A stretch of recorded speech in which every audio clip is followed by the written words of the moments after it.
Donc, bonsoir à toutes et à tous. Ouverture de la séance, il est présentement 7h01. Déclaration du maire au point 2.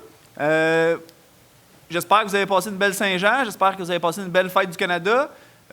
Soit dit en passant, il y aura les vacances estivales sous peu. Là, dans moins d'une semaine et demie, les vacances estivales de la construction vont commencer. On le sait qu'il y a beaucoup de gens qui tombent en vacances cette période-là. Faire attention sur les routes, faire attention lors de vos déplacements. C'est sûr que c'est un peu plus congestionné un peu partout. Donc, on essaie d'éviter un mauvais imprévu. Donc, c'est pas mal tout pour ce qui est de la déclaration du maire. Sinon, point 3, adoption de l'ordre du jour. Est-ce que j'ai un proposeur? Madame Lorrain, tout le monde d'accord? En accord? Point 4, période de questions. Est-ce que j'ai des questions dans la salle? J'ai pas eu de questions par courriel, donc je suppose que ça va être des questions dans la salle. Allez-y, madame, au micro. No. Sorry. Can I speak in English? Yeah, for sure. Why not? Oh boy. So I'm here regarding the park at the end of where the trail is on the other side of St. Joseph. Saint-Patrick? Je pense que c'est ça, c'est Saint-Patrick à cause de The old à côté park, de la trail. just beside the river? Yeah. Yeah. So I have grandkids. I Okay. know there's a lot of people in the area now that have smaller kids, and I noticed that the park that's there, the area? structures, Ouais. they're not under 6 and friendly, I find. Okay. There's no slides for the kids to play on, anything like that. But you do have another structure beside the tennis courts Yeah. that there's no trees, there's no shade, there's no anything. I've never seen anybody play at the park. I took her there once, 10 minutes because of the heat, I left. So what if we were to take that structure and put it with the other park? I don't disagree with the suggestion. What I will suggest to you is that we will bring it to the Comité des loisirs. Sorry for my English. Okay. I'm just trying my best. It's okay. Yeah. So we'll bring it to the table, to the committee. Okay. And they will analyze it. And why not? Perfect. It's, I live on it's the not, It's not a corners. bad suggestion. So I see the amount of kids that go down the trail too now. There's a lot of people in the summer and stuff like that. So maybe if the park was a little bit bigger and more Yeah. smaller kid friendly, then it'd be better. But it's really nice to hear that you want some new park and some additions and something new It for would be families nice. and everything. So it's really appreciated that you come and say that, because we invest in that kind of park, and it's really an investment. It's Okay. not an expense. So Perfect. that's the point. Okay, that's all I have. Thank you, ma'am. Thank you. Est-ce qu'on traduit en français pour le... Ben là, je me rappelle plus de ce que j'ai dit, mais tu peux le traduire, Martine. En fait, la citoyenne a questionné à savoir si elle a suggéré soit on ajoute des arbres au parc à côté de l'aréna, ou sinon essayer d'avoir des nouveaux jeux pour les plus petits au parc sur la rue Saint-Patrick. Et de bouger un module, donc de potentiellement prendre un module à côté sur McVicker et de le transposer là, justement sur Saint-Patrick.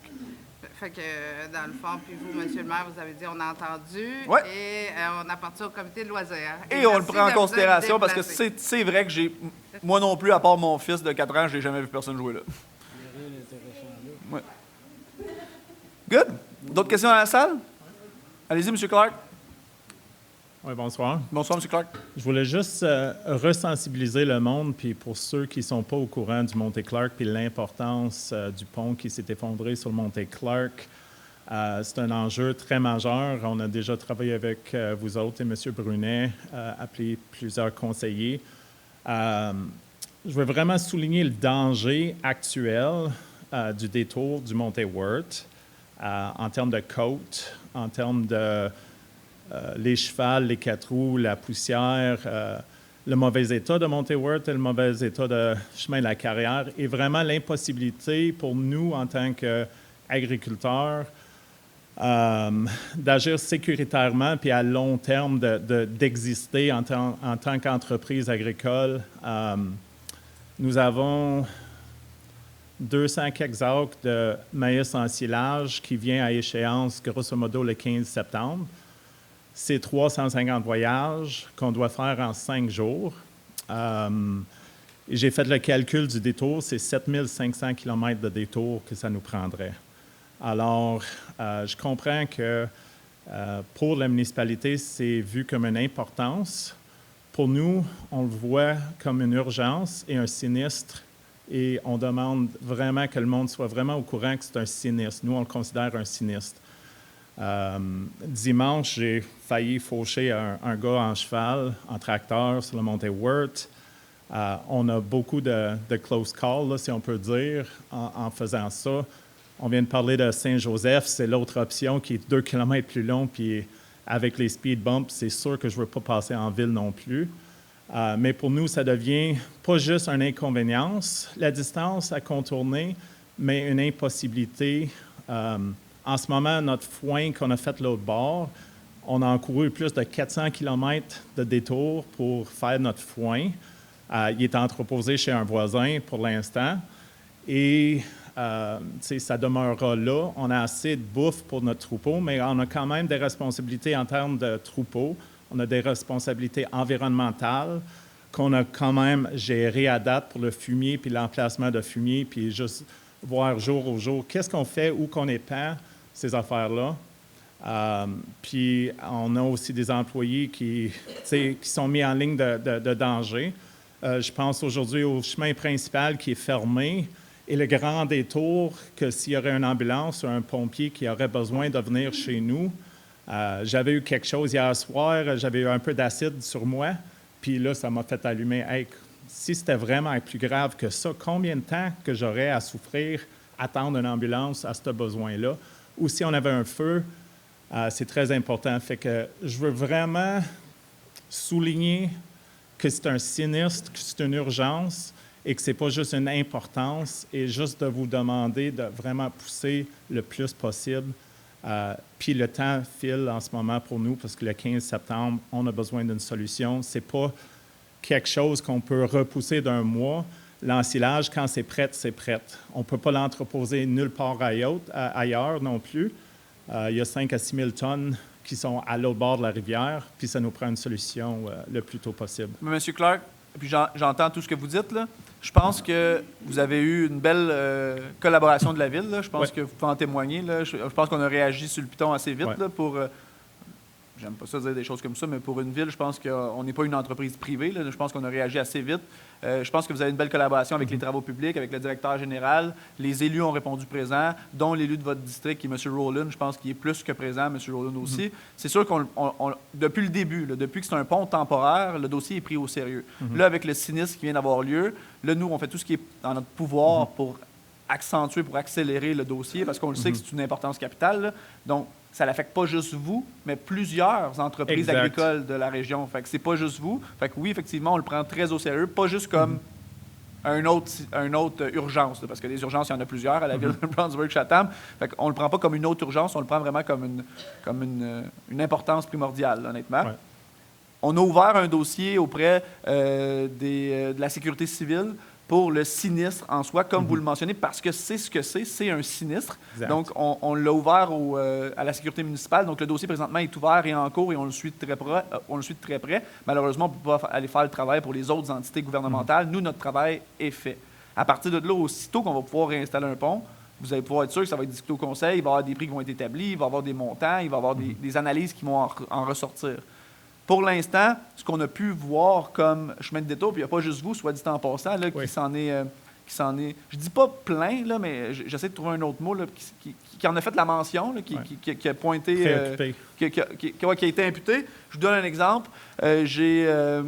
J'ai un citoyen là, à Brownsburg-Chatham qui, parce que la rue principale était fermée, me mentionnait que, vu que la Clark est fermée, que par la montée Wirt, c'est pire que pire. Puis c'est pas un agriculteur, c'est pas quelqu'un qui a 150 voyages ou 350 voyages d'ensilage à faire, etc. Donc, c'est important pour beaucoup de gens. Donc, oui, on le prend au sérieux. On fait au plus vite qu'on peut. Vous le savez comment que... Puis là, je m'excuse encore pour dire ça, mais comment que le Québec est lourd sur les règlements, puis comment que c'est long à avancer un dossier. Donc, on va faire au plus vite qu'on peut. Ça, je peux vous l'assurer.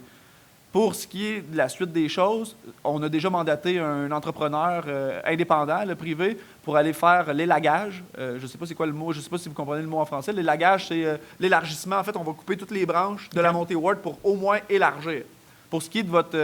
vous avez failli faucher quelqu'un en cheval, là, mais la personne en cheval, qu'elle soit sur la montée Ward ou sur la montée Lacasse, pas sur la montée Lacasse, mais sur la montée Clark, c'est permis d'être en cheval sur la montée Clark. Fait qu'il faut être vigilant dans nos déplacements. Ça, c'est d'emblée naturel. Mais au moins, on va permettre de faire l'élargissement de la montée Ward par une entreprise privée qui va accélérer le processus là, pour au moins enlever cet inconvénient-là. Pour l'instant, c'est où ce qu'on en est dans le dossier. J'entends vos mots. Je le sais que vous avez du support. Je le sais qu'il y a d'autres agriculteurs qui sont impactés aussi par ce fait que vous êtes enclavés là. Mais outre que ça, nous, ce qu'on avait à faire comme travail, on l'a fait et on le fait excessivement rapidement. Et on continue. Ouais, on va continuer jusqu'à temps que ça soit réglé. Puis c'est apprécié, puis j'apprécie ton choix de mot sinistre parce que ça élève encore l'importance. Totalement. Parce que pour nous, c'est un sinistre. Psychologiquement, ça nous affecte énormément. Financièrement. Financièrement aussi. Et ça va devenir de plus en plus lourd. Mais on a un échéancier, nous, du 15 septembre. Ça nous prend quelque chose. Oui, ça, je ne peux pas vous garantir ça, M. Clark. Ça, je ne peux pas vous garantir ça. Ça, vous le savez, par exemple. Oui. Mais quand vous parlez avec tous les autres niveaux de gouvernement, dites-leur le 15 septembre, j'ai des vaches à nourrir. C'est un due date. Là. Oui. C'est un due date. C'est pas que je peux prolonger au 15 octobre, au 15 novembre. C'est un due date qui est là. On a des vaches à nourrir, puis c'est une impossibilité qu'on vit avec d'exister en tant que ferme laitière sans bouffe pour nourrir des vaches. Totalement. Ça devient une impossibilité de stocker du fumier aussi. Fait que, tu sais, il y a plusieurs façons de le voir, mais nous, on a quelque chose de vraiment ferme et on demande que, tu sais, ça soit élevé de plus en plus parce que c'est ferme pour nous. Mais merci pour l'attention. En tant que conseil, M. Clark, je l'ai mentionné, justement, j'ai reçu des appels là, aujourd'hui au courant de la journée. Là, puis je l'ai mentionné à une personne qui m'a contacté.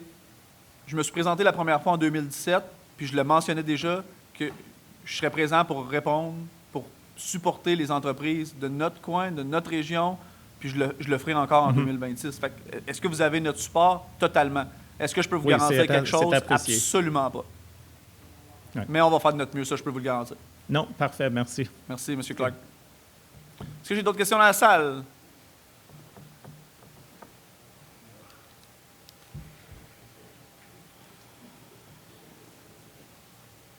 Bonsoir, monsieur et dames. Bonsoir, M. Bush. Ça va bien? Ça va bien, vous? Je vais vous féliciter, premièrement, avec l'expansion des domiciliés, du développement. Number one. C'est encourageant de voir ça ici à Brownsburg. Merci. Et j'espère que ça va continuer. Une couple de petites questions. Oui. Comme vous le savez, moi, j'ai toujours été sur sécurité. Oui. Selon tout ça fait partie de votre ordre professionnel. Là. On comprend ça. Lac Crooks. Oui. C'est-tu possible de mettre une bonne sèche? Parce qu'il y en avait une maison qui a passé au feu. OK. Ça fait peut-être un mois. Chanceux, il n'y en avait pas de blessés. Oui.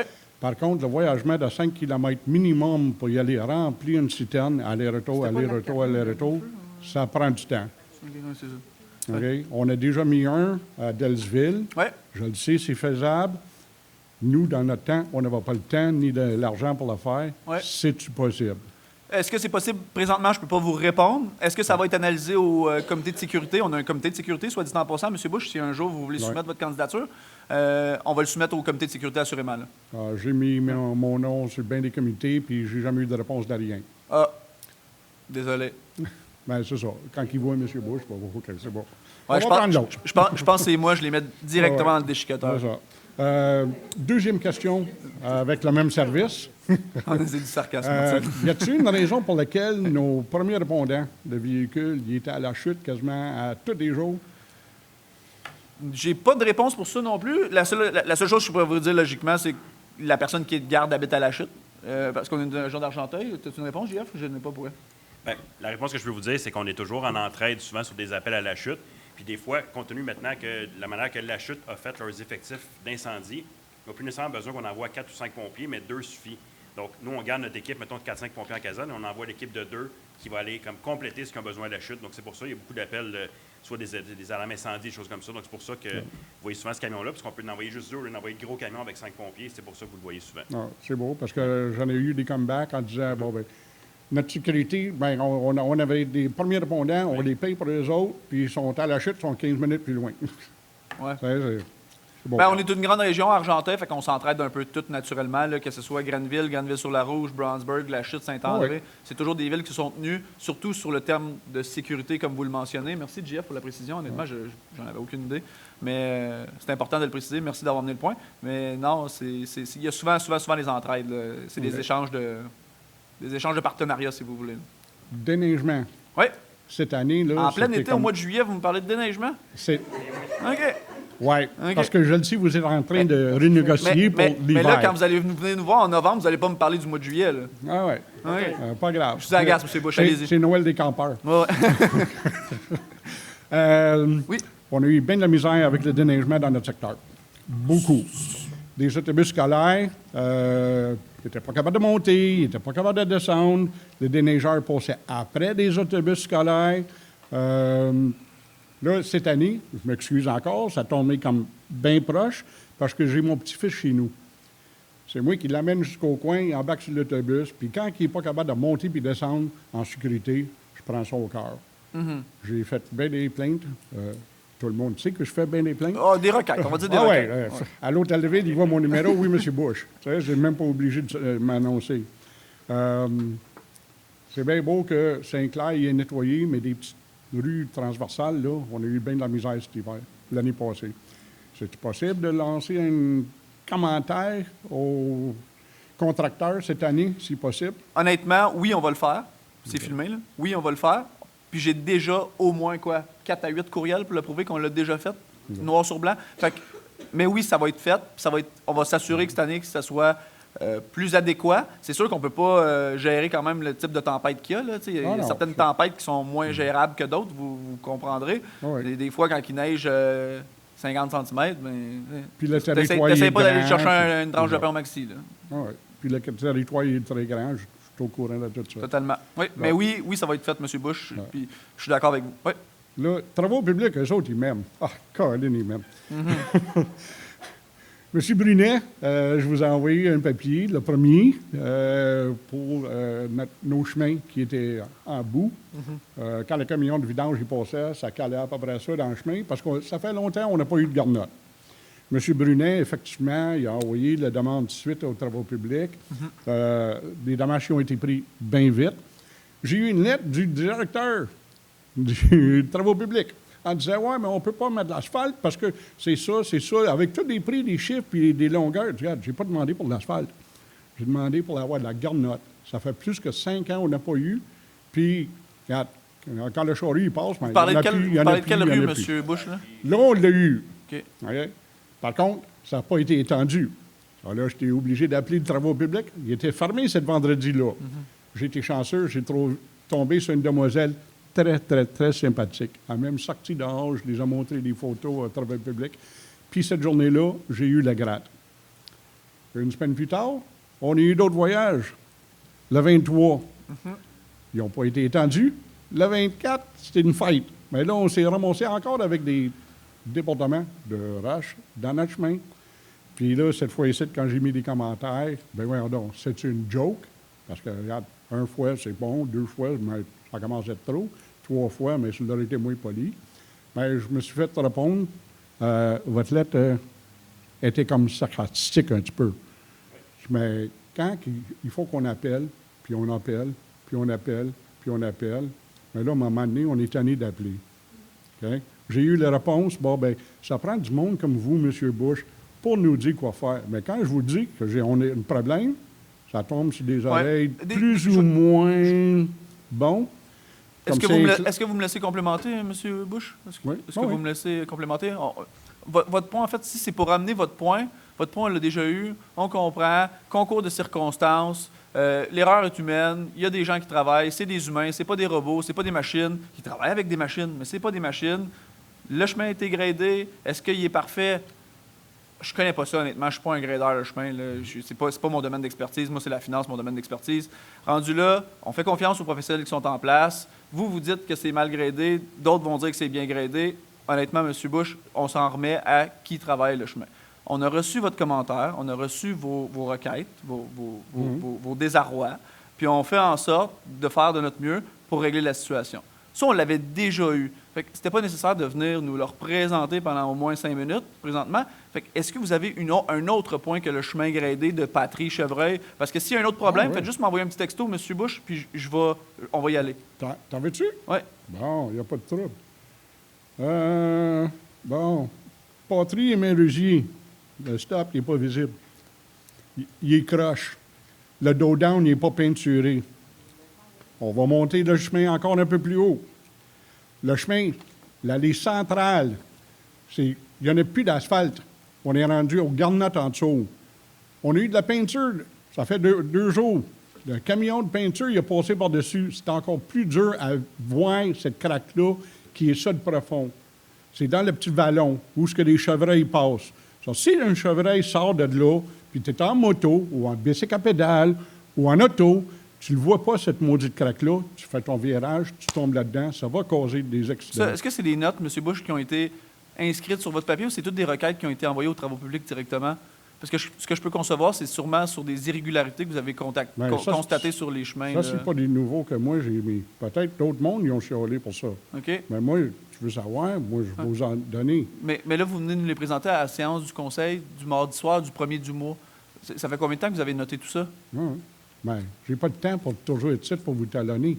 Tu le fais, votre job, tu fais un bon job. OK? Moi, quand j'arrive, comme M. Brunet a dit, vous êtes nos yeux. Ouais. Ah, ben, tu veux en voir? Je vais vous en Mais donner. envoyez-moi-les par courriel, M. Bush, aussitôt que vous le voyez. Il y a un stop qui Ouais. est illégal. Il est tenu par des pneus. Oui. OK?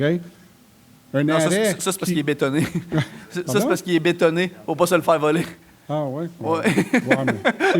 C'est déplaçable. Ouais. Je pense pas qu'il est déplaçable, celui-là. Puis, oh non? Non, non.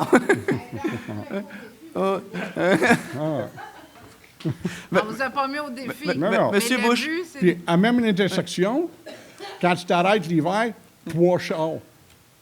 Monsieur Plus Bush, loin- ce que je plus vous loin. suggère, Mais c'est c'est pas changé. vous avez été conseiller municipal. Oui, Vrai? oui, Vous avez fait votre travail. oui, Vrai. oui, OK. Est-ce qu'il y a déjà des citoyens qui vous ont appelé pour dire qu'il y avait des irrégularités sur certains chemins? oui. Parfait. Faites la même chose aujourd'hui, M. Bush. Contactez Ouais. votre petite conseillère municipale, ou la ville, laquelle qui a été élue, puis allez directement avec le bon canal de communication. Si vous envoyez ça à Mme Mais Gauthier, là, là, mademoiselle, elle va me connaître, là. attendez, Monsieur Bush, je veux juste terminer, quelque chose pour faire sûr que je suis concis dans mes... Ouais. Parce que des fois, moi, avec mon TDAH, je peux me laisser distraire facilement. Donc, si vous passez par le bon canal de communication, puis même moi, des fois, je fais l'erreur, et M. Brunet me le mentionne avec plaisir, je ne prends pas le bon canal, mais si vous le faites directement avec Mme Gauthier, ça va aller 2 fois plus vite, si ce n'est pas 3 ou 5 fois plus vite. Fait que faites-le directement, puis Mme Gauthier va vous faire les suivis. Puis honnêtement, Mme Gauthier, là, elle a même un beau petit message dans le bas de son courriel qui dit « Ceci ne sont pas des heures de travail régulières. Ça se peut que mon courriel soit envoyé trop tard. Ne veuillez pas y répondre tout de suite, mais dans vos heures régulières à vous. » Fait que Mme Gauthier, elle travaille des fois très tard le soir. Fait que tout ça, là, ça aurait été bien plus vite si vous avez envoyé ça à Mme Gauthier. C'est bon. Merci, M. Merci. Bush. Ben oui, certainement, Mme Gauthier. Bon, oui. Merci. Good. Est-ce que j'ai d'autres personnes dans la salle? Allez-y, madame. En français, en anglais ou en espagnol? Neither. OK. Je vais commencer en anglais parce que je bégaye en français. Not a problem. OK? You just finished telling Mr. Bush Yes. I should deal with my conseillère. Yeah. Okay. I live on Edina Road, Okay? and there's 2 sand pits there, Yeah. and I'm 5 seconds away from it. Yeah. Since the beginning of May, I have called and complained to Travaux Publics Yeah. to please come sweep the road. Sweep the road? Yes, Oui. it still hasn't been done. OK. And I'm not complaining. Natalie's a beautiful person, but her answer is always the same. Eventually. OK. I lived there 30 years. I'm Yeah. tired of breathing the dirt Yeah. from La Rivière and des Ormeaux. Yeah. My question is how long are they going to keep that pit open? That pit open? Yeah. That's a really large question. Yeah, years, with an S at the end. Maybe put 2. Why, when there's 6 of them on the 327? Because it's by law. It's not an obligation from the town. They took their permit from the provincial, so it's not a regulation from the town. This pit that you're telling me have been active from the past what? Ça fait 35 ans qu'ils sont fermés. Yeah. OK? Ça fait 30 ans, yeah. je reste sur le I chemin know. d'Ina. I know that. Le trafic est I know épouvantable. that. Le bruit est écœurant. Ouais. Je suis pas capable de vivre avec mes fenêtres ouvertes. I- C'est pas bon. I La told- qualité de vie, excuse, Non, non, non, mais non. la qualité de vie, qu'est-ce que vous allez faire pour les résidents du chemin d'Ina? Ben, en fait, puis est-ce que vous me permettez de vous répondre en français, madame? Oui. En fait, on a déjà fait ce qui était en mesure de faire en tant que ville. Tous vos questionnements, puis je comprends que vous venez vers nous parce que c'est nous que vous avez élus pour faire en sorte de vous... Non, j'ai pas élu personne. non, mais mais la démocratie l'a fait, madame. Oui. OK? La démocratie l'a fait. Si vous n'avez pas été voté, rendu là, vous n'avez pas le droit de chialer. Fait que je vous demanderai de vous Non, rasseoir. non, c'est une non. joke. C'est une blague, madame. Mais, je paye mes taxes. J'ai droit de on les chialer. paye toutes, madame. C'est ça. On les paye toutes. Nous aussi, on les paye. Moi aussi, je les paye. Oui, by the je way. le OK. sais, je le sais. Mais ce que je voulais vous mentionner, c'est que le PIT avait un droit acquis depuis de nombreuses années. Et s'il n'avait pas été en exploitation durant ces 30 dernières années-là, ben, c'est quasiment, on va dire, entre guillemets, un don du ciel parce qu'il aurait pu être en exploitation pendant toutes ces années-là. Là, il s'est remis en exploitation avec un droit acquis en lien avec un permis obtenu non par la municipalité, mais par le gouvernement provincial. Donc, le ministère de l'Environnement, si je mets le ministère de l'Environnement, en fait, de faune, etc., là, le nom il est long comme ça, mais ce permis-là vient de cette place-là. La Ville ne peut pas stopper un permis qui vient du provincial. OK. Nous, tout ce qu'on peut faire pour augmenter votre qualité de vie, c'est de l'élagage pour que le chemin soit plus grand, pour faire en sorte que les camions soient moins dans le milieu, aller balayer à votre demande, parce que oui, effectivement, vous payez des taxes, mais on a un balai pour 255 km² de territoire. Puis honnêtement, je donne un exemple, là, madame, là, puis c'est pas pour me plaindre, loin de là, j'adore mon travail, j'adore ma ville, je suis né ici, j'ai grandi ici, puis je vais sûrement mourir ici. Bien, il reste que je reçois des appels parce que tantôt, il y a un monsieur qui vient de faire son asphalte flambant neuve sur Stenerville, là, je le dis filmé, puis le monsieur arrosait son asphalte. Puis je reçois les appels parce que les gens me demandent quand je vais envoyer un inspecteur municipal pour dire au monsieur d'arrêter d'arroser son asphalte. On peut pas envoyer un inspecteur municipal à 4h30 pour dire à un monsieur d'arrêter. Tu sais, il y a certaines balises qu'on peut faire, il y a certaines choses qu'on ne peut pas faire dans OK. l'immédiat. Votre carrière est active, elle est légale, elle est permise par le gouvernement provincial. Et moi, en tant que maire, ben, sur la table Il n'y a pas d'échecs, grand-chose que vous sur la pouvez table faire. d'échecs, là, à part ce qu'on a déjà fait, soit les panneaux, soit le respect, la limite de vitesse, envoyer plus de patrouilles. Peut-être sûr, parce si- que ça roule très vite. Et comme j'ai dit à Nathalie la semaine passée, vos propres chauffeurs de Chatham roulent à 60-70 sur le chemin d'Ina, à vitesse. Mais ça, je ne peux pas vous dire que vous avez raison, madame, puis je vais vous expliquer pourquoi. Parce que depuis qu'on a souvent des plaintes comme ça, parce que souvent, c'est un aspect d'illusion. OK? La personne qui est dehors du camion voit le camion rouler beaucoup plus vite que la personne qui est dedans, parce qu'elle a la vraie vitesse. Puis maintenant, on a équipé nos camions de GPS qui dit la vitesse, où est l'employé en temps réel, combien il roule, sur quelle rue il est. On a ça en temps réel, vraiment numérisé dans le système, dans nos systèmes informatiques. Fait que là, on est rendu en 2026, Brownsburg-Chatham. Fait que quand on reçoit ça, un appel, exemple, « Ah, j'ai un truck qui roule trop vite sur le chemin de la carrière », bien moi, je suis capable de le sortir puis de savoir combien cet employé-là, à quel numéro il est attitré le camion, c'est quel numéro d'employé, parce qu'on va pouvoir dire les noms, qui roulait le camion à telle heure, puis à combien il roulait.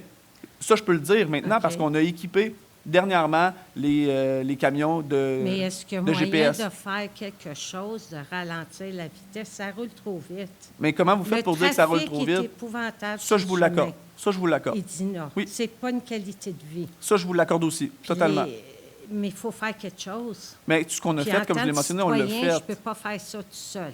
Non, mais je ne le sais pas, honnêtement, madame, qu'est-ce qu'on peut faire de Moi, plus. je vis dans le bruit, avec le bruit. Je- Ben, je pourrais vous inviter chez nous à 5 heures Mais le quand matin. on y va souvent. On y va Madame, quand souvent. vous parlez de bruit, honnêtement. vous parlez des bruits d'opération ou des bruits des camions devant votre maison? Les camions, ma maison, elle C'est ça, des shake. camions, c'est ça. Parce que les bruits de la carrière, nous, on est allé prendre des... Puis à 5h30, ça me réveille. Le gars, avec sa pépine, il est là. Ouais, ça, il est Est-ce pas que je supposé, suis là. obligée d'aller avec mon téléphone pour filmer, Non. pour pas ça que je prouver dis. qu'à 5h30, au lieu de 7h le matin, ça me réveille? Mais C'est pas une qualité de vie. Vous n'avez pas besoin de me convaincre, madame. Je le sais que c'est pas Excusez. je le sais que c'est pas une qualité de vie qui est plaisante, mais légalement, là, je peux pas rien faire. Absolument rien. Je pourrais jamais faire fermer la carrière. Jamais. Le pit, là, je sais pas comment vous... Fait que, à part, comme je vous mentionnais, d'aller brosser plus souvent avec le balai, à part ouvrir le chemin plus souvent avec les lagages, comme j'ai mentionné à M. Clark pour la montée Worth, à part ajouter plus de signalisation de vitesse, de mettre le radar qu'on a déjà mis, de mettre des affiches des 4x8, des 4x6 pour mentionner qu'il y a une qualité de vie qui doit être respectée parce qu'il y a des résidents qui sont établis dans ce secteur-là, d'appeler ou de mentionner ou d'envoyer des courriels avec écrit noir sur blanc à la police, d'aller patrouiller quand ils ont le temps, parce qu'il y a d'autres urgences aussi, Oui, d'aller ça, patrouiller c'est le sûr. secteur plus souvent. Outre que ça, madame, j'ai pas de recette miracle, malheureusement. J'aimerais ça en avoir une. J'aimerais ça avoir une baguette magique. Là, je C'est m'en ai beau. dit une niaiserie, mais j'aurais passé à Infoman. Là. Non, tu peux- Fait que je me suis dit, ah, je vais arrêter là. Mais j'aimerais ça avoir une baguette magique comme La Harry Potter. seule affaire qui est bonne sur Vraiment. le chemin d'Ina, c'est la neige. Ouais, Pour M. Bush, Ouais. il nettoie très bien. ouais. Merci, Mais madame. il est là. Au moins, il finissait avec quelque chose de positif, c'est le fun. Oui, mais pas le restant de l'année. Non, je suis 100% d'accord avec vous, madame, puis c'est filmé, puis vous allez pouvoir le réviser. J'ai de valeur que je suis obligée de payer mes taxes. Mais ça non plus, je peux pas rien dirais. faire là-dessus. C'est ça. Comme je l'ai mentionné, on en paye toutes, mais et chaque secteur, chaque domicile, chaque environnement a son lot de positifs et d'inconvénients, mais j'en conçois que le vote est... ça ne doit pas être le fun. Ça, on est 100% d'accord. Mais dites-moi quoi faire, puis je vais essayer de le faire. Mais on l'a déjà fait. On l'a déjà fait. On l'a déjà fait. Mais tout est conforme. Tout est conforme. C'est comme si vous me dites, moi, j'aime pas les commerces de hot dog. Mais s'ils sont conformes, on ne peut pas faire fermer un commerce. Oui. Mais peu importe, c'est pour vous expliquer qu'un commerce conforme reste un commerce conforme. Que ce soit une entreprise agricole, que ce soit un pit pour faire du concassé, que ce soit un restaurant, une entreprise reste une entreprise. Puis si cette entreprise-là est en vigueur, conforme à la loi, même si je dépenserais $1,5 million en frais d'avocat de la ville, ça ne les fera pas ralentir. Je vais juste avoir dépensé de l'argent des contribuables pour rien, notre argent. Fait que mes mains sont liées, je n'ai pas de ressources pour vous défendre, à part, comme je vous ai mentionné, faire plus de travaux dans votre secteur pour que ce soit moins lourd, de ce que c'est déjà lourd. Puis j'en conçois. Je ne me cacherai pas pour le dire publiquement. Mais mes mains sont liées. Désolé. Un petit 5 minutes, 5 minutes encore? pas plus. Je vous agace. Allez-y. C'est bon. c'est fait pour ça, les séances, by the way. Ça me... Ouais, mais il y a un temps limite aussi. Hein, je pense. On pourrait le dépasser 2 fois. Oui, OK, c'est beau. Bonsoir. Moi, c'est pour parler du pont Clark encore. Oui. J'ai vu que le 5 décembre 2023, il y a eu un règlement d'emprunt de 1,9 million. Oui. Moi, je ne connais pas trop les règlements d'emprunt, mais est-ce qu'il avait passé? Pourquoi ça ne s'est pas fait dans ce temps-là? Le prix. Tout simplement, on avait fait un règlement d'emprunt, Oui. puis le montant pour remettre le pont effectif était sorti vraiment plus haut, 2,4, 2,5 millions. Hein? 2,5 millions. Et puis c'est 2023, là. Hein? Puis un règlement d'emprunt, Ouais. c'est pas pris en considération avant que les travaux soient faits. Pas qu'ils soient faits, mais que les devis soient faits. Puis C'est un préparés, c'est un je comprends estimé. pas. Non, c'est un estimé. OK, c'est toujours un estimé avant, Ouais. puis si c'est trop cher, on abandonne. Exact. OK. On a le droit, ou on aurait pu modifier le règlement pour aller de l'avant, pour modifier le pont. Puis à ce moment-là, avec le conseil qui était en vigueur, à ce moment-là, en 2023, ce qui avait été suggéré, c'était de conserver le pont temporaire parce qu'avec les discussions qu'on avait eues avec la famille Clark, le pont temporaire respectait les besoins du secteur, de l'environnement. Fait qu'on avait décidé d'y aller en pont temporaire pour faire une bonne gestion en bon père de famille, là, une bonne saine gestion. OK. Puis, ben malheureusement, là, c'est pas le pont en tant que tel qui s'est affaissé, c'est le fond de structure, Ben, c'est les des assises. blocs de ciment. C'est les assises. Donc, Ouais. c'est une catastrophe. Mettez-le entre guillemets, là, Je catastrophe. pensais pas que ça c'est pouvait être naturel. en bloc de ciment, Ouais. des assises. J'ai été surpris. C'est vraiment pas, Oui, totalement. Ben, c'est Pas vieux. fiable. Ouais, ben non. pas fiable. Surtout pas Pour un dans pont. une montagne Oui, puis pour un pont. ou dans la vallée d'une montagne. Mhm. Ouais. Fait que j'imagine que c'est un dossier parce que vous n'allez pas en parler ce soir, hein, de ça? Non. Ben, OK. on en a parlé avec M. Clark. OK. On Mais en parle la avec ville vous, ne on en prend rien d'officiel là-dessus. Ben, tout ce qui est officiel, c'est déjà filmé, puis je vous l'ai mentionné. C'est les Oh, dossiers qu'on a... non, mais ça, vous en parlez pas, j'ai pas eu le temps de Ah, tout mais le lire. vous me laissez jamais finir, monsieur, monsieur Ouellet. C'est mon... excusez-moi, c'est ma personnalité. Votre femme doit Allez-y. vous le dire. Non, Non. non, elle est fine. Mais...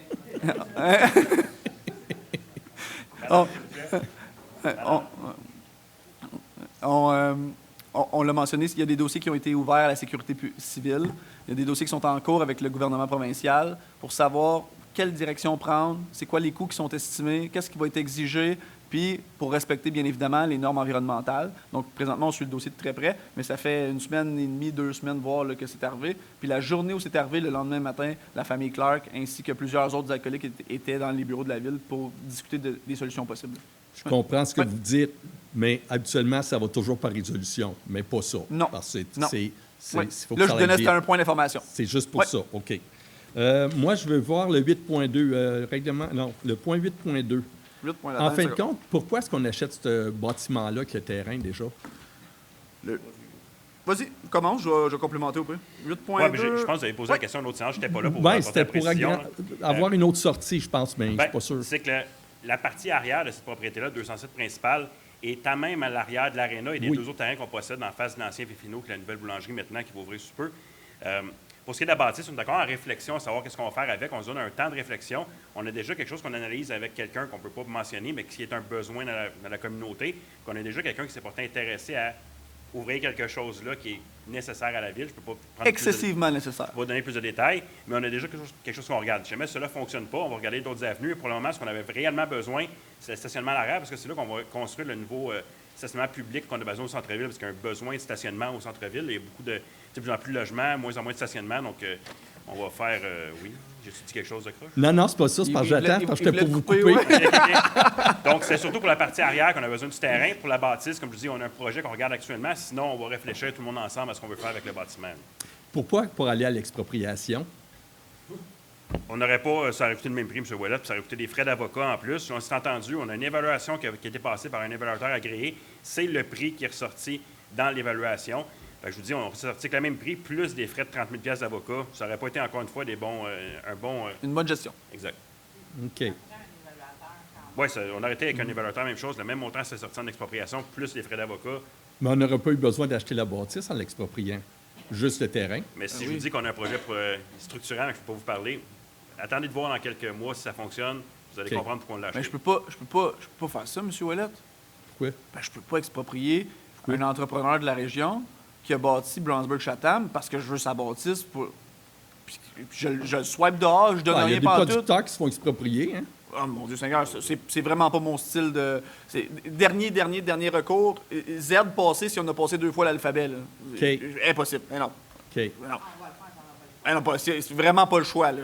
On a fait une expropriation dans les derniers 8 ans, Mais c'est oui. un chemin. On était vraiment obligé de le faire. Là. Ça veut dire que Ah oui. cette bâtisse-là, mettons qu'elle valait 380 000 à l'évaluation municipale, elle en vaut 750 000 avec le nouveau Ben, c'est évaluateur. le prix du bâtiment qu'on C'est achète, c'est 690. 690, Ouais. mais le règlement d'emprunt, c'est pour couvrir les frais d'arpenteur, de notaire OK, et tout ça. ouais, il y a toujours un le- gap le- qu'on se garde, là. Mais la propriété, elle est sortie à l'évaluateur agréé à 690, donc c'est le prix qu'on l'achète. Puis à l'évaluation municipale était à Ça se 388. peut, mais c'est jamais. C'est pas, vous savez comme moi, là, tu sais, votre ferme vaut combien? Probablement pas le prix du marché. Là. Fait que c'est OK. la même chose pour ça. OK, bien, ça va être ma question à la fin de la réunion. J'ai une autre question sur ça. OK, à 10.2, le camion, le 10 roues à 722 000, je sais bien qu'il y a les taxes, tout ça, là. Oui. Il doit être bien équipé, hein? Il va avoir les ailes à neige, Oui, la exact. boîte à neige à plein ça. sel, les boîtes. OK, c'est Ouais. beau. Ça, c'est une bonne question. Je vous agace, J'ai M. pas Ouellet. coupé. Non, Non. j'ai dit ça, c'est une bonne question. Ah, c'est une flotte. Parce qu'on avait une réponse facile, c'était juste une Vous blague. savez, la flotte est vieillissante. J'ai des véhicules 2003 là, qu'il faut qu'ils soient remplacés, donc il faut le faire une fois de temps en temps. Là. Fait que- Bon, bien, à tout à l'heure. Parce que, en fin de compte, c'est ça, ma question, c'était les équipements. Oui. L'équipement de l'autre 10 roues qui est peut-être hors d'usage. Ouais, c'est revendu L'équipement en peut- échange. OK, tout est revendu, puis Ouais, acheté dans en dans un. l'appel d'offres qu'on va faire, dans le fond, il y a une valeur qu'ils doivent nous donner pour les équipements, puis c'est redonné en échange. dans OK, le fond. c'est beau. Exact. À tout à l'heure. Pas de problème. Puis, en fait, votre question est vraiment bonne parce que présentement, c'est une orientation des travaux publics d'acheter des équipements. On achète pas mal toujours à la même place dans l'optique où on veut interchanger les équipements puis faire en sorte que ça soit beaucoup plus polyvalent. Merci, Jim. Mais on n'achète pas toujours à la même place. Pas toujours à la même place, mais dans le sens où le même type d'équipement, effectivement. Je l'ai précisé. Merci. Merci. Même genre. D'autres questions dans la salle? Sinon, il y a une autre période de questions à la fin. C'est tout à fait légitime. Point 5. Adoption du procès-verbal de la séance ordinaire du 2 juin 2026. Donc, pour les nouveaux dans la salle, là, un procès-verbal, c'est tout ce qui est consigné donc, dans une séance ordinaire. Donc, le 2 juin, tout ce qui s'est dit, comme on vient de le faire présentement, le mois prochain, on va avoir celui de juillet. Donc, c'est toujours de la bonne lecture. Est-ce que j'ai un proposeur pour l'adoption du point 5? Monsieur Rowland, tout le monde d'accord? Adoption du procès-verbal de la séance extraordinaire du 22 juin 2026. Même chose, adoption d'un procès-verbal, donc tout ce qui s'est consigné dans une séance extraordinaire. Donc, quand on veut faire avancer les dossiers plus rapidement, on va sortir une séance extraordinaire. Dans la séance précédente, M. Ouellet était là, donc il peut en témoigner, mais on avait mentionné dans certains dossiers qu'on était pour faire une séance extraordinaire pour permettre aux citoyens d'avoir de moins grandes pertes financières ou d'autres pertes de temps, ou etc., dues à des projets qu'ils voulaient mettre de l'avant. Donc, on a fait une séance extraordinaire pour eux pour pouvoir accélérer le dossier dans le monde municipal, donc avec tous les règlements, etc., vous le savez. Mais la séance extraordinaire était vraiment selon notre promesse, promesse tenue, promesse dite, promesse tenue donc du mois dernier, 5.1. Est-ce que j'ai un proposeur? S'il y avait d'autres questions, j'en ferai la proposition, M. Madame Renaud, tout le monde d'accord? Adoption de la liste des chèques et des paiements pour le mois de juin 2026 au montant de 1 254 043,97 $. M. Barry ainsi que moi-même avons posé des questions là, pas plus tard qu'aujourd'hui sur certains éléments, donc tous conformes. Est-ce que j'ai un proposeur? Dans ce cas-là, je vais en faire la proposition. M. Barry, tout le monde d'accord? Oui. Point 7, dépôt.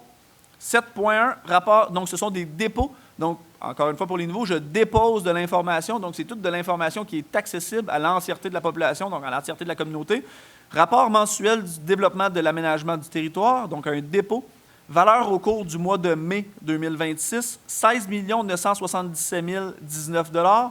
Valeur au cours du mois de mai 2025, donc à pareille date, 9 752 101 $. Donc, c'est des valeurs estimées en travaux qui sont exécutés pendant le mois sur le territoire. Donc, M. Bush l'a mentionné, là, le développement à Brownsburg-Chatham va de bon train. Ça fait, honnêtement, 9 ans que je suis en politique avec vous, là, avec la communauté de Brownsburg-Chatham, et à chaque fois, on dit, à un moment donné, ça va ralentir, à un moment donné, ça va ralentir. Finalement, M. Groux, qui est ici présent, se retrouve toujours avec beaucoup plus de travail parce qu'il y a des gens qui s'intéressent vraiment à Brownsburg-Chatham. Il y a des aspects qui sont...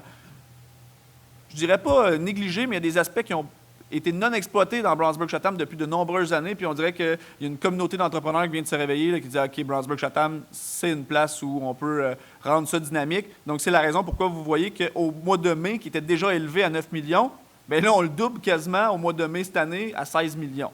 Donc, c'est quand même énorme. Valeur au cours du mois de... Valeur pour l'année, à pareille date, 2026. Donc, actuellement, on est rendu à 38 722 649 $ de nouvel argent injecté dans la communauté de Brownsburg-Chatham. Et à pareille date, l'année dernière, 2025, 28 854 324 $. Donc, c'est énormément d'argent, on va se le dire. 7.2, donc c'est un dépôt d'information. 7.2, procès-verbal du comité consultatif d'urbanisme de la séance du 18 juin 2026. Donc, le comité consultatif qui régit la réglementation là, sur certains dossiers, donc des PIIA, plans d'implantation et d'intégration architecturale, par exemple, si on veut changer son type de revêtement, puis on se trouve dans une zone très précise de la ville, donc ça doit passer par un comité. Donc, le comité est là, donc tout ce qui s'est dit au comité est déposé. 7.3, rapport des dépenses autorisées pour le mois de mai 2026, règlement numéro 333-2024. Tout est dit. 7.4, c'est un dépôt encore. Rapport des embauches et mouvements de personnel pour le mois de juin 2026. Donc, à l'exception des congédiements et à l'exception des embauches cadres ou des mouvements cadres, il n'y a pas de mouvement cadre, là, mais des embauches cadres ou des licenciements, tout va se trouver dans le rapport des embauches et mouvements de personnel. Donc, un employé qui va passer, par exemple, des loisirs aux travaux publics ou des travaux publics à l'incendie. Donc, on va le voir dans le rapport des embauches et mouvements de personnel. 7.5, rapport de participation des membres du Conseil à une formation sur l'éthique et la déontologie en matière municipale. C'est exigé. On a jusqu'à 12 mois après l'élection de notre mandat en novembre. 9, merci. Merci la gang. Vous avez manqué ce bout-là de la formation. Moi, je l'ai quand même fait très rapidement. C'est peut-être pour ça que je n'avais pas retenu ce 9 mois-là. Mais, soit dit en passant, donc une participation qui est obligatoire. Peu importe le nombre de mandats que ça fait qu'on fait, il faut toujours refaire la même formation. Je la fais toujours. 7.5, donc c'est un dépôt. Un autre dépôt, 7.6, rapport de participation des membres du conseil à une formation portant sur le rôle des membres du conseil municipal et le système municipal, bien évidemment. 7.6, un dépôt. 7.7, dépôt des rapports financiers 2025. Et 7.8, rapport des faits saillants du rapport financier et du rapport du vérificateur externe. Et je me dois, mesdames, messieurs, vous en faire la lecture par obligation. Et ça m'en fait plaisir quand même parce que c'est un beau rapport. Donc, rapport sur les faits saillants de l'année 2025. Donc, au même titre qu'une entreprise émet ses états financiers à la fin de l'année, bien, une ville se doit aussi d'émettre ses états financiers à la fin de l'année. Donc, ce qui en ressort du rapport, chers collègues du conseil municipal, monsieur le directeur général, membres des directions de services et mesdames, messieurs, bonsoir. Conformément à l'article 105.2.2 de la loi sur les cités et villes, j'ai le plaisir de vous présenter les faits saillants du rapport financier consolidé de la ville de Brownsburg-Chatham pour l'exercice terminant le 31 décembre 2025. Les états financiers consolidés ont été audités par le cabinet FBL SENCRL. Cette année marque notre première collaboration avec une firme à la suite du transfert de l'associé responsable de notre dossier. Celle-ci assure toutefois la continuité de notre mandat pour une 3e année. Le rapport de l'auditeur indépendant présente une opinion avec réserve, puisque la Ville aurait dû procéder à la comptabilisation des obligations liées à la mise hors service de ses immobilisations. Ça, en fait, ce que ça dit... M. Brunet, est-ce que vous pouvez y aller? Non, c'est bon, OK. allez-y. Ça, ce que ça veut dire, c'est que le gouvernement provincial, bien évidemment, encore une fois, a obligé, encore une fois, a obligé les municipalités à effectuer une évaluation de leurs bâtiments en lien avec l'âge, parce qu'on le sait que le Québec est à reconstruire, donc avec l'âge des bâtiments, la détérioration, l'amortissement, les valeurs, etc. On a débuté à Brownsburg-Chatham, on est dans l'analyse, on a fait le commencement, mais parce que, comme la plupart des villes au Québec, ce n'est pas terminé, c'est la raison pourquoi l'auditeur comptable se garde une réserve. Quelque chose à ajouter ou c'était bien? Oui, non. Parfait. Celle-ci assure toutefois la continuité de mandat mise hors service des immobiliers. À l'exception des incidences provenant de la réserve, les états financiers donnent, dans leur aspect significatif, une image fidèle de la situation financière de la Ville. Une situation financière saine, je l'ai répété pendant l'entrée de jeu en période de questions. L'année 2025 se conclut, et j'en suis fier, c'est la raison pourquoi je monte sur mes grands chevaux un peu. L'année 2025 se conclut avec des revenus totaux de 25,1 millions, dont 20,3 millions proviennent des activités de fonctionnement et 4,8 millions des activités d'investissement.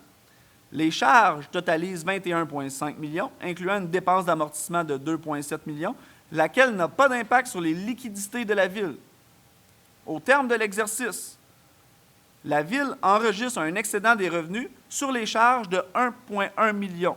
Dit comme ça a l'air vraiment important, et ce l'est. La majeure partie de ce poste budgétaire-là de 1,1 million provient en fait du droit de mutation, donc de la taxe. Encore une fois, on avait sous-budgété le droit de mutation à la Ville de Brownsburg-Chatham. Donc, à chaque fois qu'une propriété est vendue, il y a une taxe foncière qui est chargée au nouvel acquéreur. Taxe de bienvenue élaguée par Monsieur Bienvenu. Donc, c'est le droit de mutation, sinon l'autre terme. Et une bonne partie du 1,1 million provient de cette taxe-là, donc de cet excédent-là, parce qu'on avait budgété en deçà de ce qui a été rapporté à la Ville. Donc, il y a eu beaucoup plus de propriétés qui ont bougé de main que ce qu'on avait estimé. C'est une bonne chose, soit dit en passant. Cet excédent s'explique principalement par des revenus non récurrents, notamment une hausse des droits de mutation générant des revenus additionnels de près de 840 000 $ sur le 1,1 million, reflet du dynamisme du marché immobilier local. Une croissance de la valeur foncière des nouvelles constructions, dont les évaluations finales ont été supérieures aux valeurs estimées lors de l'émission de permis. Grâce à cette performance financière, le conseil municipal a pu affecter 1,1 million afin de réduire le taux de taxation lors de l'adoption du budget 2026, limitant l'impact fiscal pour l'ensemble des contribuables. Donc, ce qu'on a fait, c'est qu'on ne l'a pas mis dans un compte de banque à côté, parce qu'on n'est pas comme une entreprise privée, donc on ne peut pas l'investir et aller chercher un certain rendement dessus. Donc, la meilleure façon d'aller chercher un rendement sur l'investissement immobilier local en termes de ville. Tu sais, il y a des différences entre une ville et une entreprise privée. C'est justement en le réinjectant tout de suite dans vos poches. Pourquoi? Bien parce que vous faites des rénovations, vous améliorez vos propriétés, vous entretenez vos propriétés, ça réduit le taux de taxes, ça rend la ville beaucoup plus dynamique, ça la rend plus alléchante, plus probante à acquérir des nouvelles familles, des nouvelles personnes, des gens qui veulent s'établir, des gens qui veulent rester aussi dans leur domicile puis qui ne veulent pas voir leurs taxes monter tout le temps. Donc, de pouvoir la réaffecter comme ça, 1,1 million, ça nous permet justement de bénéficier de toutes ces belles choses-là. La Ville affiche également un surplus accumulé de 3,8 millions. Donc ça, c'est un fameux bas de laine, on va dire, lui procurant une marge de manœuvre appréciable pour faire face aux imprévus ou soutenir ses investissements futurs. Si on a besoin de plus d'abat poussière parce qu'il fait plus sec finalement, si on a besoin de plus de temps de neige, comme cette année, 2025, ça a fait mal, mais là, budget 2026, les mêmes états financiers cette année vont être plus affectés parce que 2026, vous le savez, il y a eu pas mal plus de neige qu'estimé, donc c'est sûr que ça va affecter. Donc d'avoir un bas de laine, ça nous permet de faire une bonne gestion puis de ne pas toujours être en train d'emprunter à coup de taux d'intérêt. Par ailleurs, lui procurant une marge de manœuvre appréciable pour faire face aux imprévus et soutenir ses investissements. Désolé, j'essaie de le vulgariser différemment que de juste vous faire une lecture. Par ailleurs, la dette à long terme s'établit à 21,6 millions. Celle-ci demeure sous contrôle et est gérée de façon responsable, en cohérence avec la capacité financière de la municipalité et les investissements réalisés au bénéfice de la collectivité. Madame Vézo et son équipe, en fait, font énormément de travail. Justement, je nomme M. Ouellet parce que M. Ouellet a une récurrence, une assiduité hors pair. Donc, il peut en témoigner sur différents mois. Mais on le mentionne aussi souvent qu'on fait de la consolidation d'anciens prêts sur des anciens règlements qui étaient faits pour faire des projets à la ville, que finalement, l'argent n'a pas tout été utilisé, on payait de l'intérêt. Fait qu'il y a toute une restructuration qui est en train d'être faite. Puis, ça permet justement de contrôler la dette de cette façon-là. Puis, il n'y a rien de mieux qu'une dette contrôlée. Vous le savez, il y a des bonnes dettes, des mauvaises dettes dans la vie. Une bonne dette, même si c'est une dette, ça reste quand même quelque chose de bénéfique pour notre communauté. Des investissements majeurs pour notre ville. En 2025, la ville a investi 12,6 millions dans ses infrastructures et ses immobilisations afin d'améliorer les services offerts à la population et de préparer le développement futur de notre territoire. Le financement de ces investissements provient de 38 %, ça c'est vraiment important, là, 38 % de subventions gouvernementales et de contributions promoteurs. Donc ça veut dire que c'est de la nouvelle argent qui est rentré dans notre communauté. 50 % de règlements d'emprunt, donc où on était à la banque, au ministère des Affaires municipales, et 12 % des fonds de la ville, donc en bonne gestion, avec un bas de laine, on peut se permettre justement de travailler avec nos propres fonds.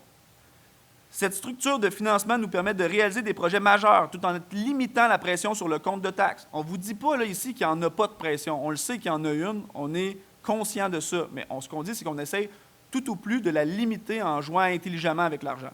Je n'aurais pas dû utiliser le mot « jouant », là, mais en travaillant avec l'argent intelligemment.